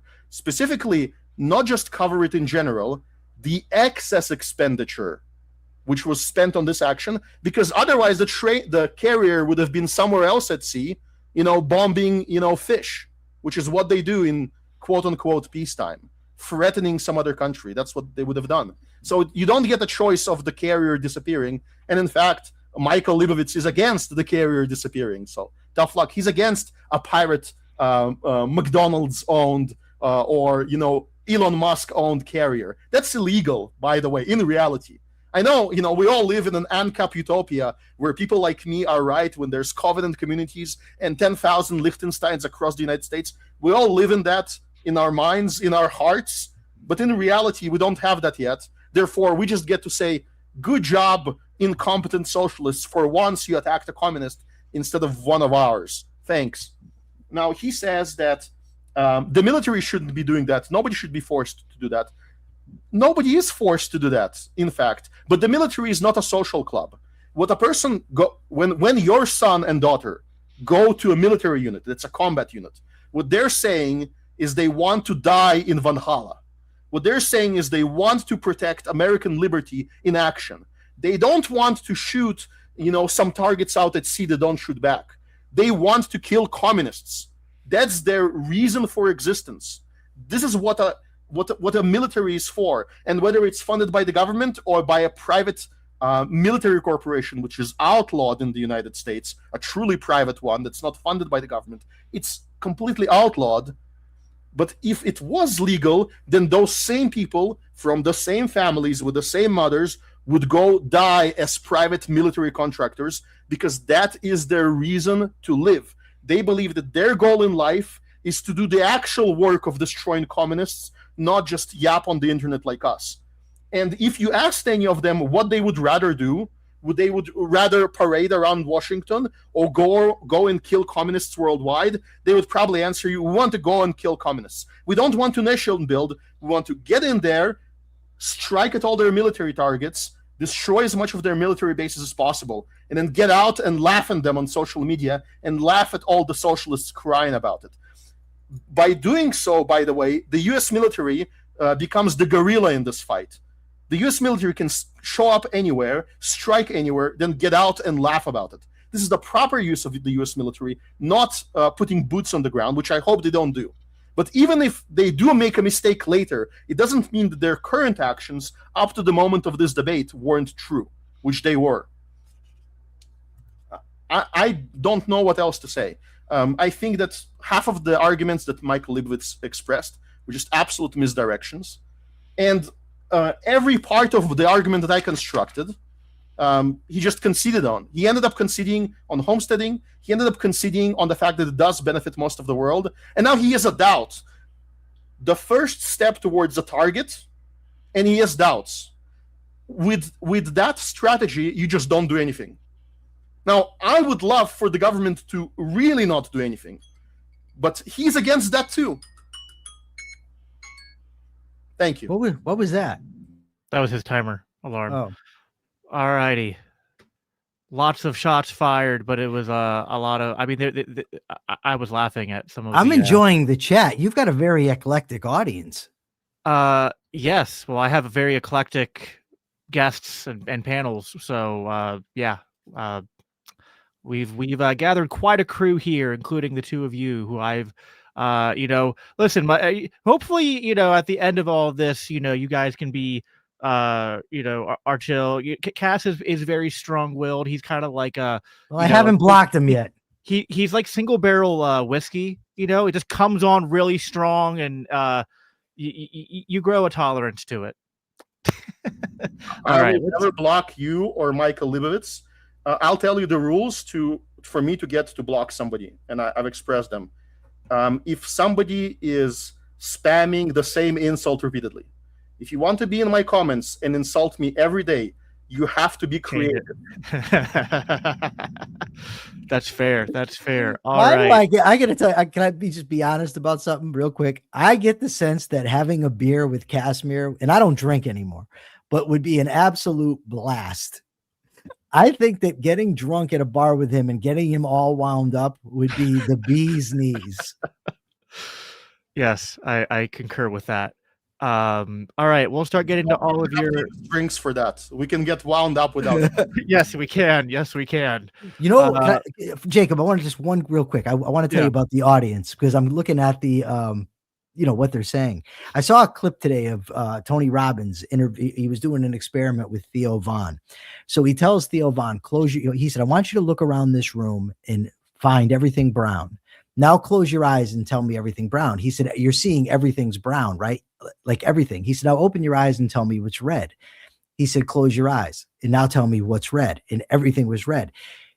And so then he said, and I'm going to bet that when it was brown, everything was close. You counted as brown. And when it was red, burgundy was red. This was red. This was red. And the point was, what he was trying to tell him is, we find what we're looking for. And that's what I'm thinking as I read the chat, because the comments are so disparate. It's amazing to me. Oh, well, yeah, that happens with anything. Oh, it does. It's amazing. Yeah, I mean, which, is fairly predictable. Like with the Dave Zulu debate, I was like, I predict that everyone who went in thinking Dave was going to win will conclude at the end that Dave won, and everyone who went in thinking Zulu was going to win will conclude that Zulu won. So, some of that's just human nature. Let's get through these super chats, and then I'll try to get through as many of the non-super chat questions as I can, but they're just harder to find. And we're going to go to the pretty much the 2-hour mark, so we'll get through as much as we can. See, Huge Hat Herald for $20 or $19.99. Thank you. Cast reports coming out of Venezuela, yes, some from the government, say that civilians were killed in the operation to capture Maduro. If this is true, as an ANCAP and U.S. citizen, how would this aggression be in my interest? So those are two separate questions. Let's say if it was an aggression as an ANCAP, I would say it's unjustified. But I don't believe it's aggression. I think that I could ask, like, legitimately, I could say the burden of proof is on you to demonstrate beyond reasonable doubt that a single innocent got killed. And if that is the case, that single innocent has a lot of claims of their family against all the military personnel that participated in this attack.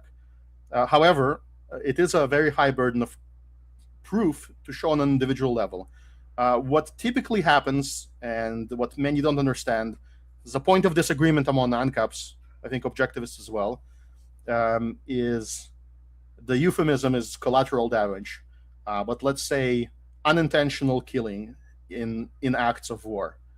The libertarian position, the ANCAP position that I support, is if the weapon was targeting an aggressor, say a missile site, and the weapon was chosen to inflict the least casualties possible while still destroying the thing, then it is legal in ANCAP to use it. International law is even more lax. ANCAP is much more restricted, which means that if they fired a missile with the intent of destroying the SAM site, and then there was a secondary detonation, and some of the missiles flew at a nearby house and killed quite a few civilians and maimed others, this is a tragic event, but the guilty party is the person that placed a military installation in the middle of a civilian area, and not the person that targeted it, because I'm not actually a consequentialist. I will evaluate this situation from like an objective perspective of law. So I think this is the case. Now, the other thing you should consider is in many of these conflicts, in the shadow of the information war, military personnel will work on a military base in civilian clothes. In Venezuela, there is a thing called colectivas, which are military personnel that drive around on motorcycles in civilian clothes and kill their own countrymen. And what they do then is, if they get killed or maimed or attacked, their weapon gets dropped, they show up in the hospital, injured or dead, and they're civilians, so they get counted as civilians. It's a very common occurrence in conflicts worldwide.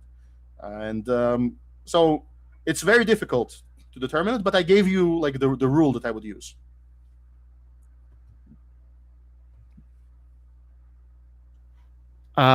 Mike, do you want to comment anything on that? The question wasn't for me, so I was reading the chats. But the interesting thing that I have with Casimir is I largely agree with some of his fundamental points about, for instance, culture. And I also agree that if I didn't hear you right, Cass, tell me and I'll apologize, but I think I heard you.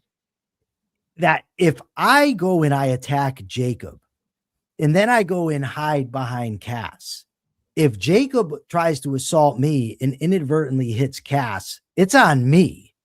You haven't aggressed against Cass. I have, because I've put him in that position. And I think I'm going to probably cause a big argument, but this reminds me of a lot of the situation in Gaza, for instance, where if Gaza attacks Israel and then Israel goes after Hamas, the civilian casualties, I believe, not always, I'm not going to say in every case, but largely are on Hamas. So this is what I find most interesting about Cass when we're not arguing, is I agree with a lot of the sort of nitty gritty perspectives that he puts forward, that culture matters. I like the take that he gave to you. He took a shot at you the other day, Jacob, where he said, look, because you said, well, the American government has done all the same things as Venezuela's government. It really hasn't, right? You could say technically it has, like technically me flicking your face and shooting you are both acts of aggression, but they're clearly different. And Cass made that point to you the other day, and I thought that it was a good point. So I largely agree with him on this. That's that to sum up. And before Jacob responds to this, I have to say, I understand Jacob's point. Like, I understand the feeling that America is an evil empire, because unfortunately it is. I just want people to be honest of when it started and the scale of it. Sure. I am an immigrant. I naturalized, and I lived most of my life in the US. So I'm a dash American now. Many people say I'm not. Doesn't matter. I do feel myself You're American. more American than Russian, right? I don't like everything in Russian culture, just the best. And so for me, I am grateful for the United States being like the best out of everything that exists on this planet. Super grateful. And this is why, and I love it. Really, really love it. And this is why I'm both critical, but also I have to be fair. Like, the rest of the world is really much more shitty. The corruption in Russia is really much more shitty.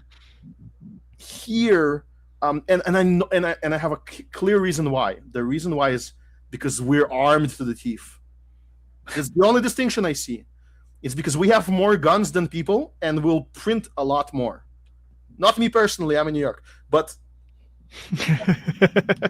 let's just say there's a person printing for me in another state that I totally don't own, and once I reach there, thank you. You know, when I was a reforming criminal, when I first started to learn to change, I read a book called Inside the Criminal Mind. And he said that you have to understand, he lays out all the characteristics of a criminal. And he says most people exhibit these characteristics at one point in their lives or another to a slight degree. The criminal exhibits them at the end of the spectrum all the time. And that's what this reminds me of. That yes, the United States government has done a lot of wrong. Yes, the United States government steals in terms of taxes, but it ain't what it is in Russia. And it sure as hell ain't what it is in Venezuela or North Korea. See, and I guess to me, it's like, I feel like I'm not going to say it's the same, because I mean, like, the truth is, like, it would be unlikely for it to be exactly the same. I think. Could we do this? Could we do this? What we've done tonight? You've got two jabronis yelling at each other, arguing over what their government's doing. Another jabroni trying to gain some order. We're having fun. We're able to voice our opinions. You can't just do that everywhere, right? We have to own that that's a good thing that we can do that. I think the only so Casimir said gun ownership is kind of the only reason that we have some modicum of freedom compared to the rest of the world, and the freedom we have that the rest of the world doesn't have to the same degree is freedom of speech. And so I 100% agree with that.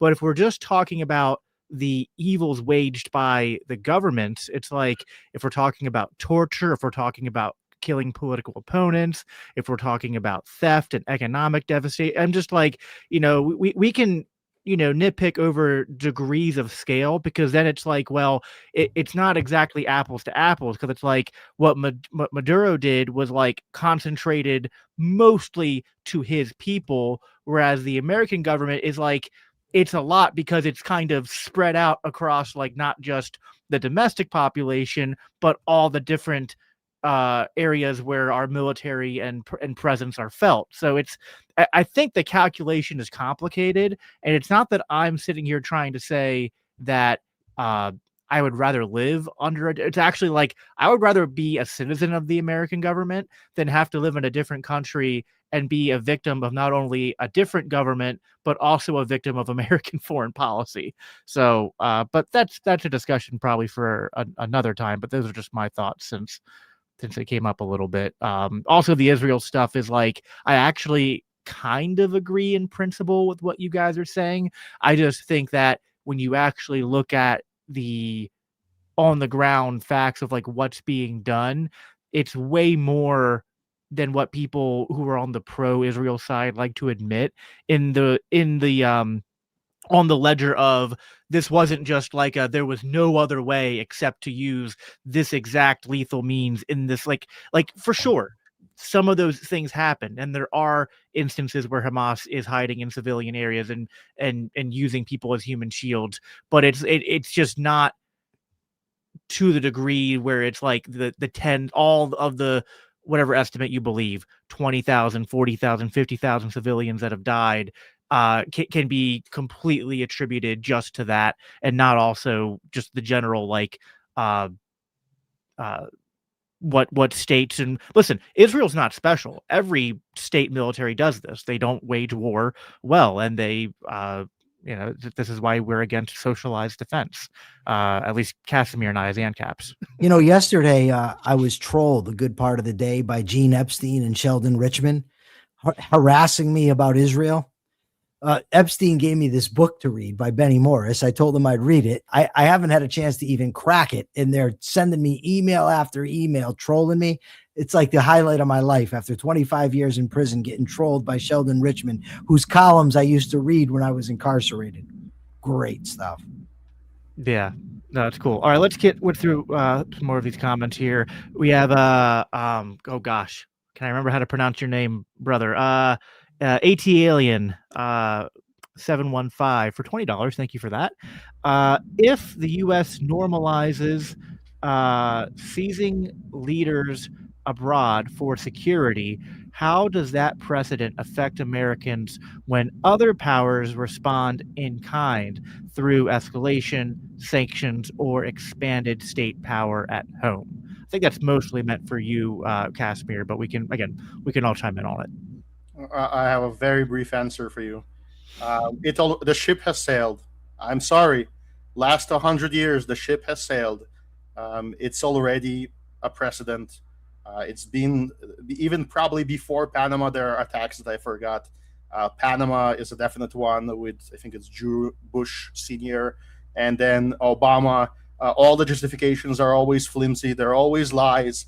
And so the only thing we get to choose is, do we applaud the one good one? Do we applaud the one that actually defends our interests? Or don't we? And this is the only choice we have. I don't believe that the slippery slope argument is real. And I'll tell you why, very, very simply.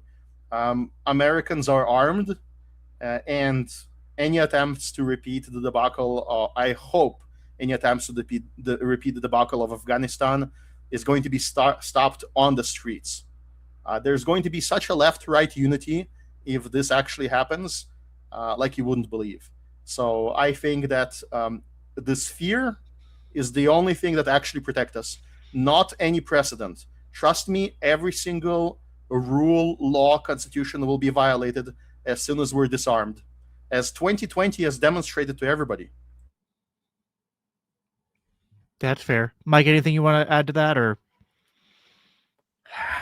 I kind of agree with you. I mean, I do think that the slippery slope stuff is real. I also do think that precedent is already set for a lot of bad things. It seems to get worse and worse with each new person. That doesn't mean that we shouldn't argue against it, though.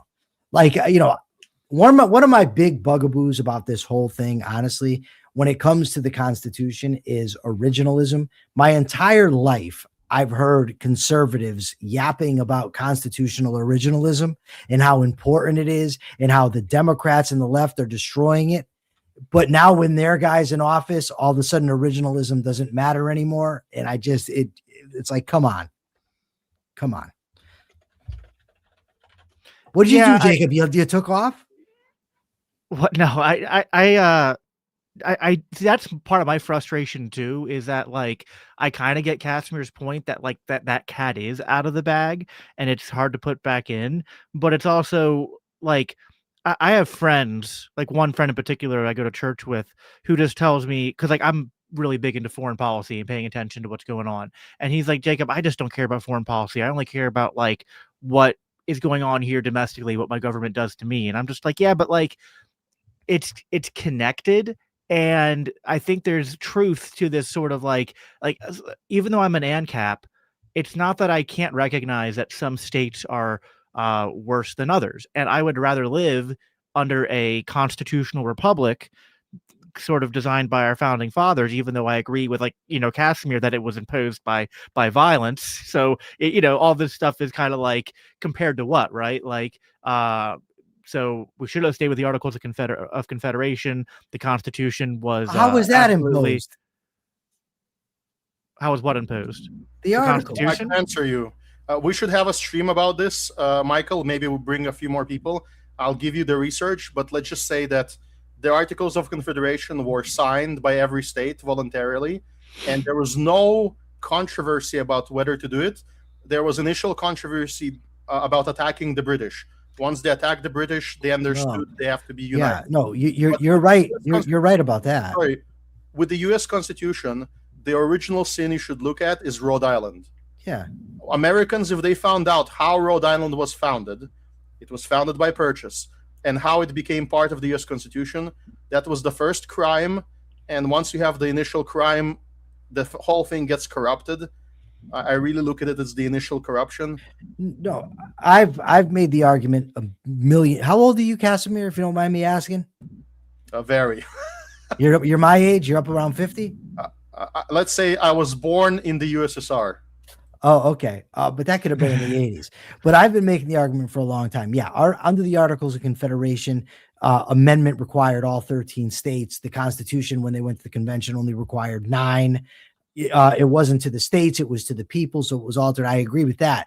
But just the fact that 13 states signed on to it doesn't mean that the people within those states all agreed to it. The women weren't allowed to vote. There were slaves. I mean, so it was still imposed by force, even though the 13 states all agreed to it. I mean, but it was a different type of, because, like, as we see the articles playing out, like, the government the articles created had no teeth to really do anything. So, like, they agreed to it, but it was like we're agreeing to this contract that basically doesn't, like, impose a monopoly of power over us. At the end of the day. Now, the state governments themselves did, like, anarcho-capitalist conceptions. I'm not saying that. And they also blocked free trade, and that was a problem. So the fact that there wasn't the universal, each state would put tariffs. So they didn't all do it, but a lot of them did. So you didn't have free trade among the states. So there were there's problems with whatever you do. This is a great stream for another day to go down this road. But I guess just to my point is, like, even though I'm going to be pretty much in Casimir's camp on hating the Constitution in a objective sense, I could also say if we obeyed the Constitution by the originalist letter of the law, like, meaning of it, that'd be a better state to live under than what we have now. And there's just something contradictory in conservatives and liberals who want to be the global police force and global hegemon, but then also want to pretend that they're, like, originalist constitutionalists who want to have this small limited government. I'm just like, it doesn't really work both ways. So, but all right, we got another super chat here from Fabian Liberty. How you doing, man? Venezuela was the main importation of Chinese military tech to South America. Specifically, this was the first field test for the JY-27 Chinese stealth killer radar systems. China failed. Thoughts for the future, and is this a good thing? So I think that's more towards you, Michael. Of Chinese mil tech to South America. What's the mil? I don't know the phrase mil tech. What does it mean? Like military tech. Oh, yeah. You got to understand, being in prison a lot of years, I don't get a lot of acronyms and I don't get abbreviations a lot of times. Somebody put today on a show I was on, IIRC, and I'm like, what the hell is he talking about? If I recall correctly, correctly. So, yeah. But anyways, yeah, look, Venezuela's bad. There's no doubt about that. Maduro's bad. I don't care if somebody walked up to Maduro and put a bullet in his forehead. I'm perfectly fine with it. I don't care. It doesn't matter to me. My concern is what's best for, first of all, me. After a trial in Minecraft. Me. Yeah. You know what I mean? For me, I'm never going to defend him. I'm never going to defend what he's doing. I'm never going to defend China. That's not going to happen. What I will defend, though, is a government tethered to a law, to the Constitution, which, imperfect though it is the oath that they take. And I would rather have a government tethered to something than tethered to nothing. Right. And we've become, in my view, way too comfortable with politicians lying to us. And it did not start with Trump, not by any stretch of the imagination. Right. But it's like, he's just more he's transparent about it. yeah, yes. Yeah. Oh, yeah. He's a politician. They lie. Like, that's not okay with me. Yeah. That they're lying to us. They're lying to us and they're stealing from us. That's not okay. And so that is of far more importance to me than the fact that Venezuela is importing the military tech from China. And we also, the problem is, does this stop it? Like, somebody in the chat said, well, they're stopping the flow of drugs into the country. No, they're not. That's not going to happen. And are you going to stop the Chinese weaponry from coming over here? And if so, like, Trump just made a deal with them about, rare earth minerals, where he tariffed them and taxed them. And then once they made an agreement with him, he allows them to have it. So, I think that what should happen. I'm sorry. I want to just, Fabian Liberty said that the Chinese system failed. I only read the first part of the question. I'm sorry. He says China failed. Thoughts for the future. Is this a good thing?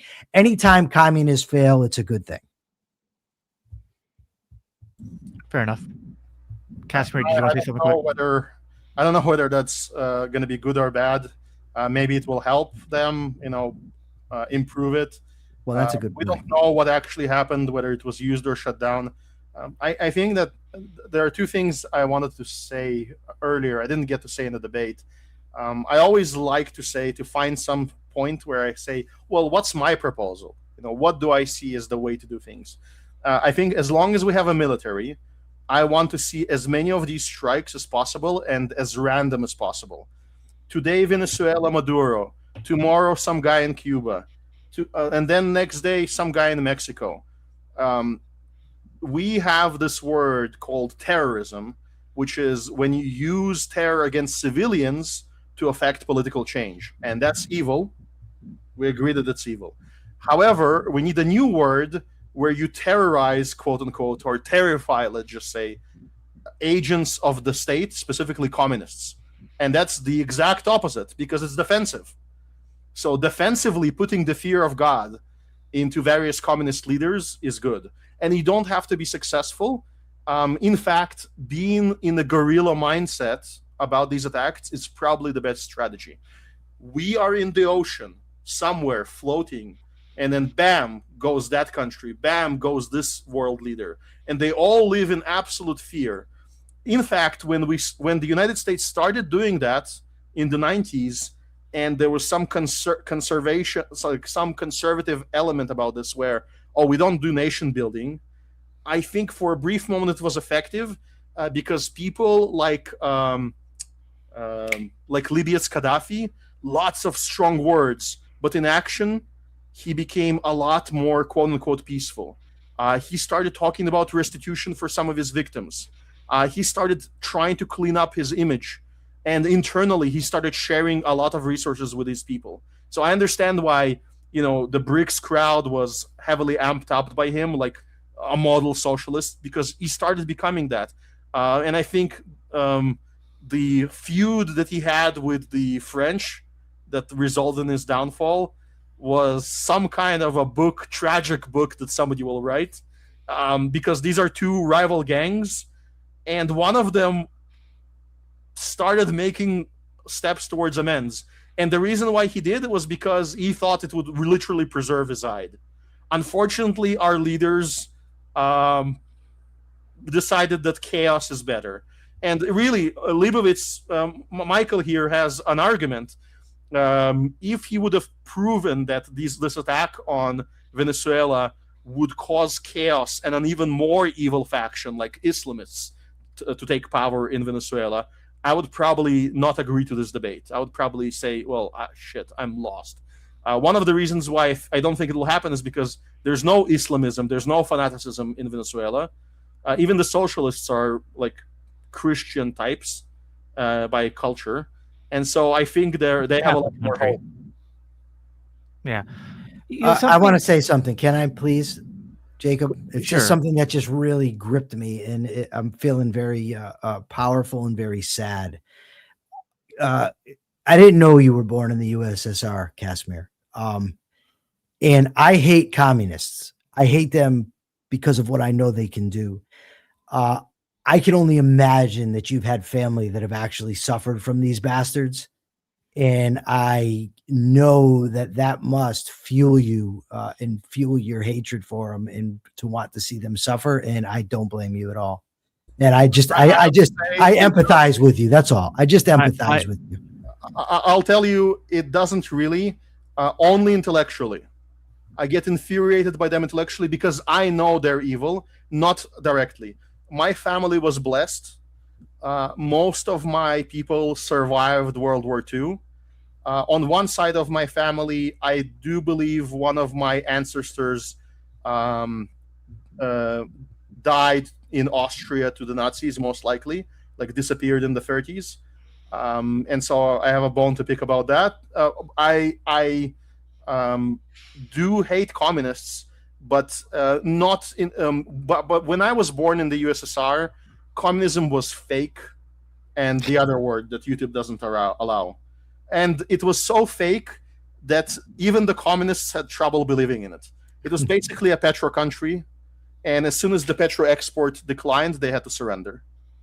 Yeah, it was an empty shell. I will say my grandparents, or my great grandparents, fled to America, and they lived in a town that was literally like Pole Russia, right? Like, it just depending on like what year you're talking about, it was either Russia or Poland. But they were Jews fleeing, like right around the time of like right before Hitler invaded Poland. So they got out in the nick of time. But if they had stayed, well, in whatever part of my grandparents' family stayed behind, I'll probably never know how they fared. But yeah, certainly Nazis and communists have not been good to a lot of people in the world, and not to my family, not to Casimir's family. So can we all agree? Fuck Nazis and communists. Yes. Point of agreement. Yes. Yes. 100%. Socialist, in fact. But you know what? I think I flowed all over the place because it's not a well-conceived thought, I guess. But I do. There are some people that are Trump's advisors that are advising him to re-enable privateering, and I think that would be the absolute most base thing. If you asked me, like an engineer, Like letters of marque. Sorry. Yes. Letters of marque. Yes. If you asked me as an engineer, as like a problem solver, what to do with Venezuela, I would say fund in as peaceful a way as possible airdrops of weapons. We had Liberator guns in the World War II. Single shot pistols with the bullet ready, dropping from a parachute and just getting distributed over a city. This is really what's needed there. There are people with Kalashnikovs driving around on motorcycles, terrifying the population. And there are many people there who are sick and tired of that, but they got disarmed. They made the mistake in the early 2000s of getting disarmed, and these are the consequences. It's really shocking how fast communism won there. And I'm afraid that if nothing is done from the outside, they will become like Gaza and Judea. They will become like this enclave of endless suffering and vilification of outsiders, and it's not a good place to be for people. And unfortunately, I don't think anyone would volunteer to street fight for them, even though many people would volunteer as like SEAL team and Delta to go in and take out key targets. Nobody wants to be the police and like to fight a street war because it's absolutely brutal. But if we arm the population and just make weapons ubiquitous and widespread, that could actually function. I do believe that many people are hiding their power level, and a lot of the bravery of the thugs is because they don't get shot back at. what's happening right now in Iran is a good example. And I'm not optimistic about it at all. In Russia, there was a state in Russia on the Far East where people rioted for 6 months straight. And what the government did is just wait them out. Eventually, they have to go back to work, and that's it.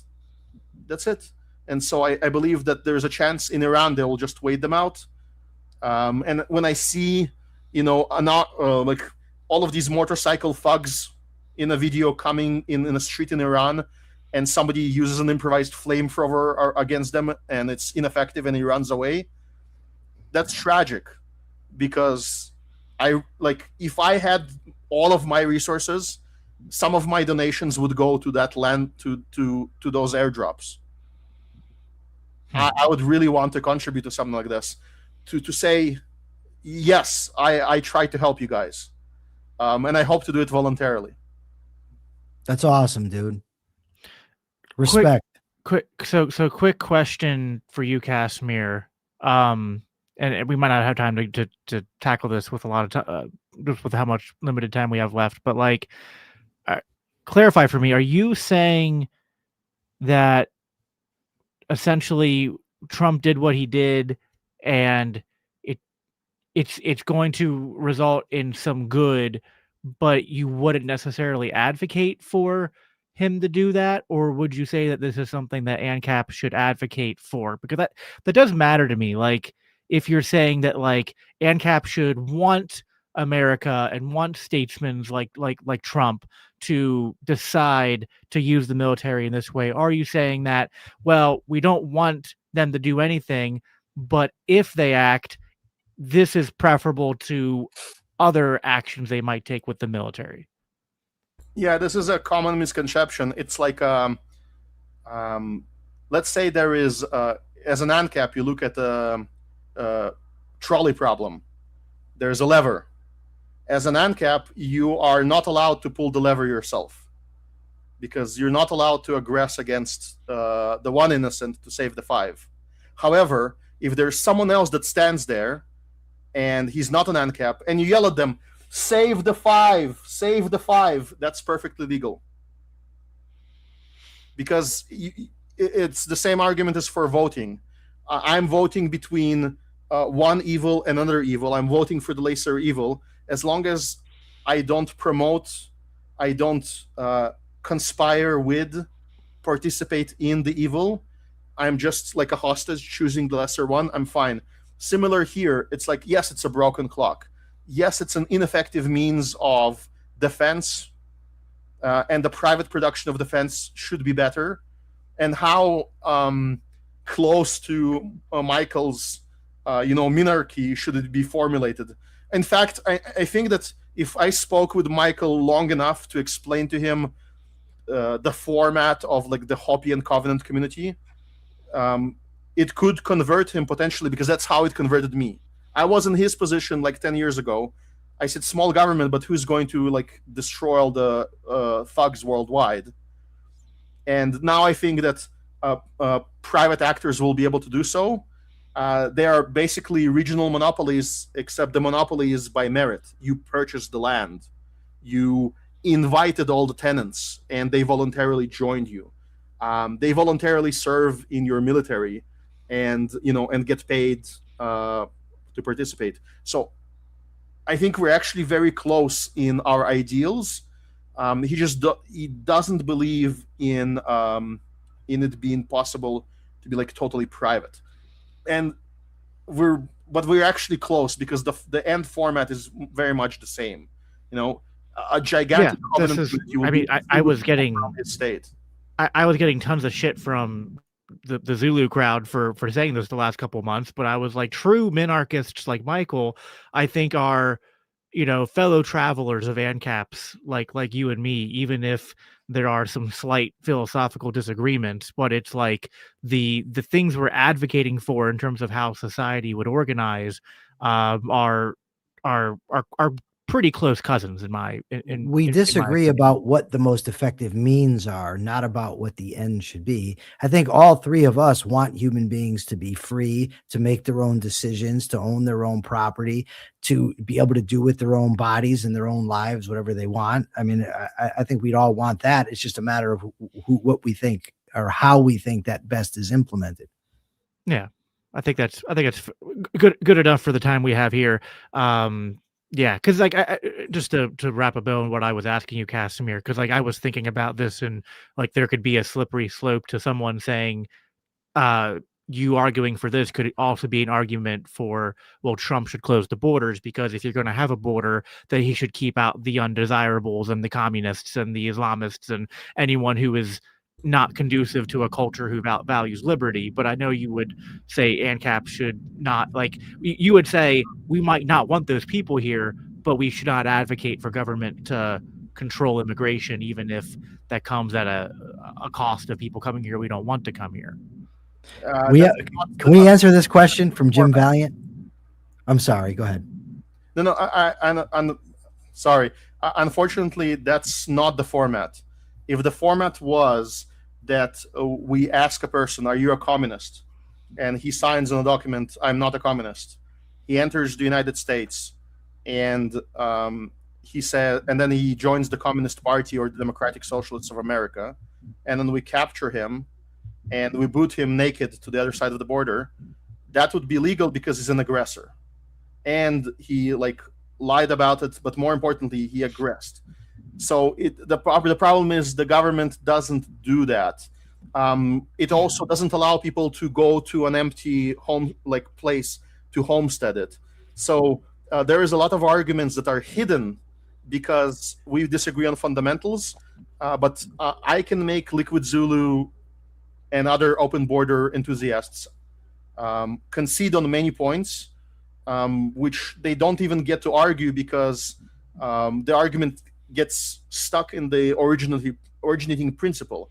Once you accept the principle that open borders are better than closed borders, then you can say, well, private borders are much better than both. And what are private borders? They include calling the police to evict a communist. Sorry, I was reading the someone's comment, not you. I think I was reading the same comment Michael was reacting to. Yeah, I guess this would again be interesting to talk about more at some other point, because I think there's a similarity also in the like you were complaining to Michael, which I agreed with, that like the American government is forestalling private citizens from creating institutions to protect their rights and private property in other geographic regions. But that sounds like the same kind of argument that, like, say, Dave Smith might make for immigration, where he's like, hey, the government is forestalling our ability to freely associate. And so while they have this monopoly, if they're not going to allow us to sort of exercise our own right to, expel people from our communities and whatnot, and not live among them, then they should use that monopoly in a certain way which benefits the American people. So I'm not trying to make that. I think there's a way. I think there's a danger there. You're saying Casimir is in line with Dave Smith. Basically, yeah. Casimir and Dave Smith are best friends. You have to look at the analogy breaker, which is the targeting.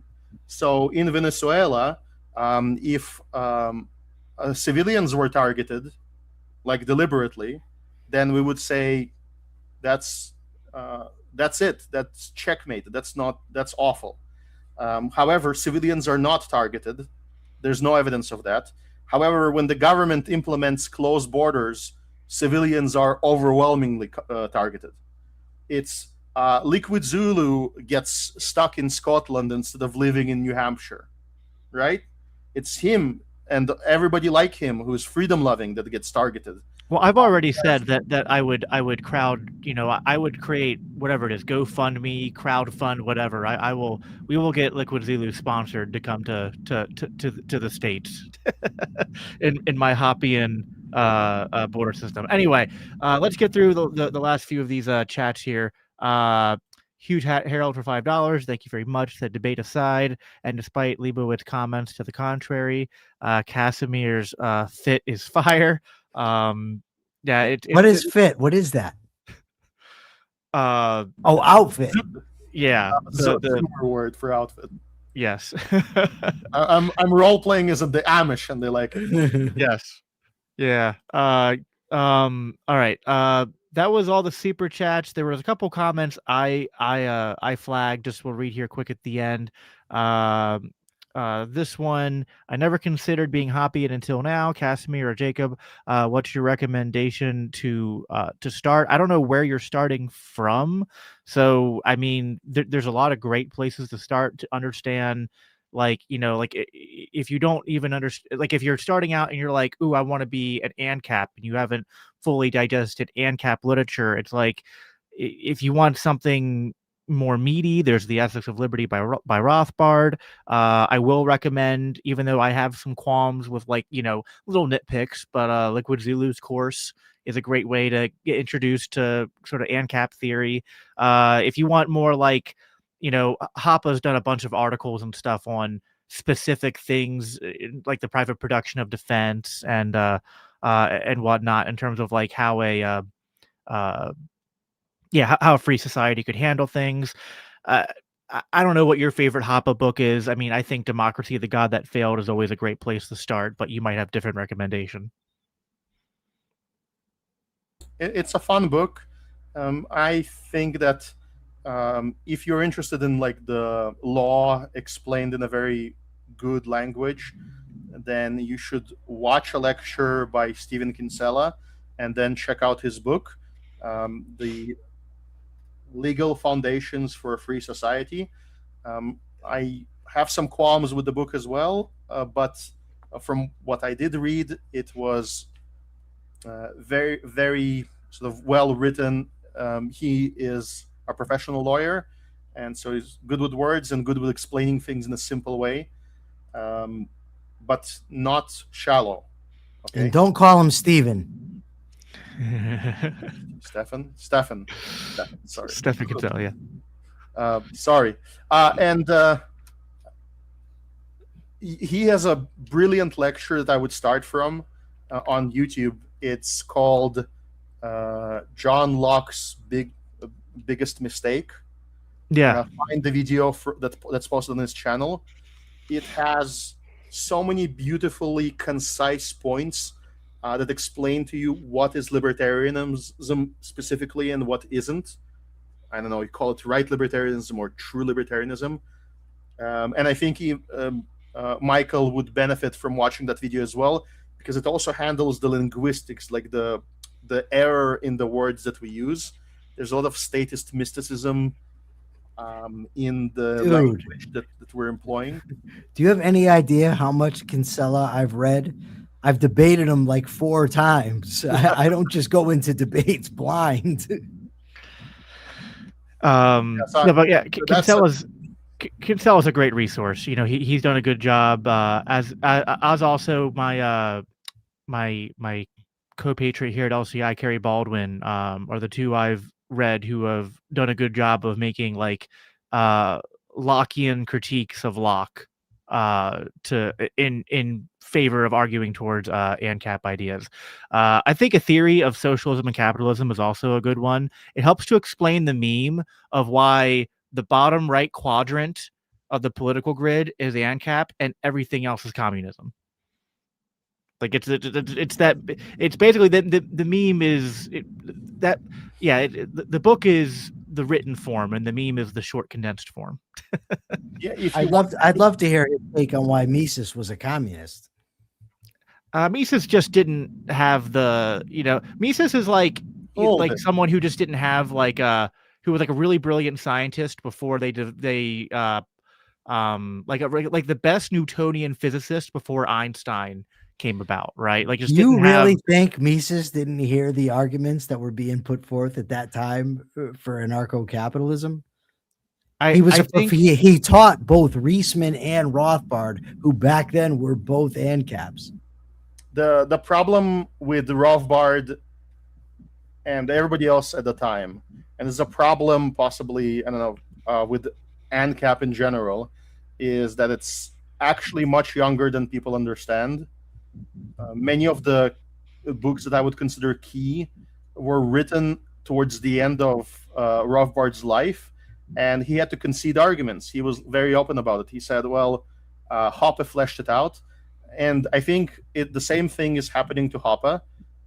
He grows older. He gave an answer to Prague's Ben, I believe, in one of his meetings, and said, "Oh no, the ethics is totally understood by everybody. All you should do is popularize now." Not true, unfortunately. There's a lot to develop. Many arguments are like 5 to 10 years old. So Mises was definitely not around. Rand was not around.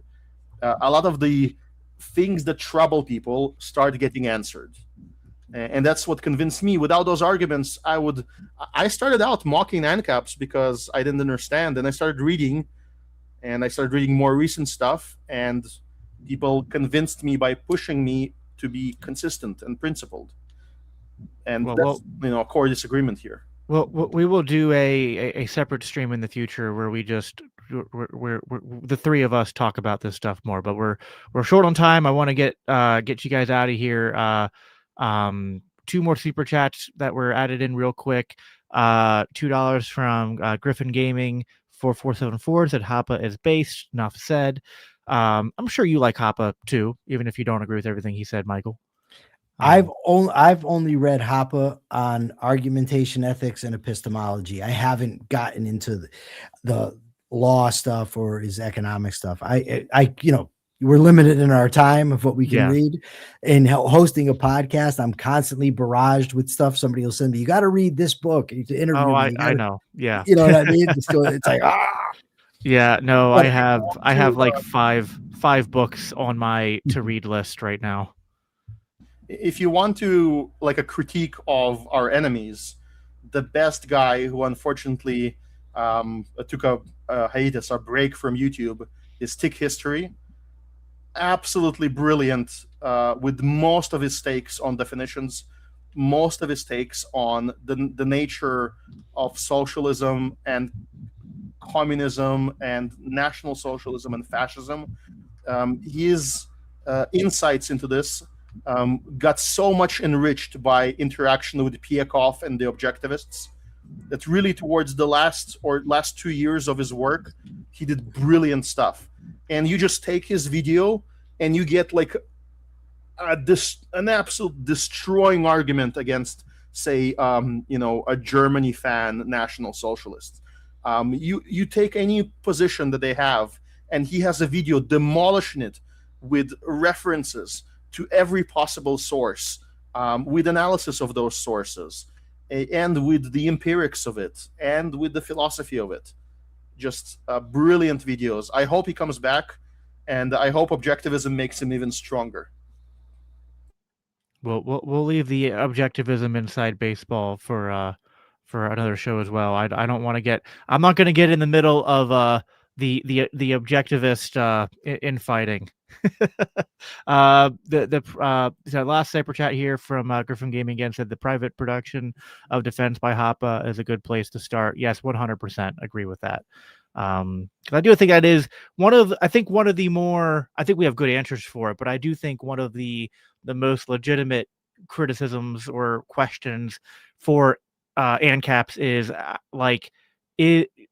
does it follow that a free society would be able to defend themselves against a foreign, like a nation state that tried to invade them? And while certainly it's like not impossible that a nation state could invade and conquer a free society. I mean, nation states also conquer other nation states, but Hoppe does a good job, as does Bob Murphy and others, in sort of answering that question.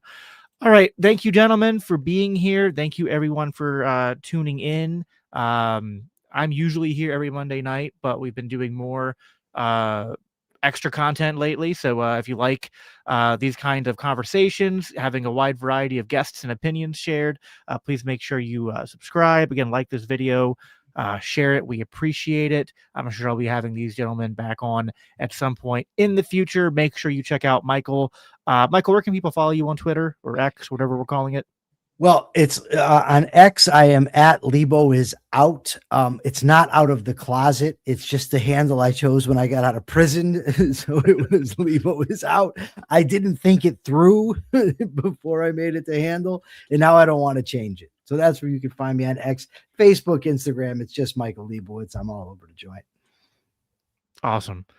Kashmir, is there anything, I know you're not a podcaster per se, but is there anything you want to plug, or if you want to tell people where they can follow you on social media at least? Yes, you should follow me on Free Casimir on X Twitter, and you should keep telling me to start my own YouTube channel. It really, boosts me up. And call me names if I don't do it within the next year. Definitely insult me as creatively as you can. Call me a weakling and all the other dirty stuff. Because I can feel your demand, and don't let me enjoy the laurels of it. Right? Make me work for it. Thank you. Awesome. Thank you guys for being here. Thank you everyone for listening. Thanks, Kashmir. Yeah, and listen, Michael.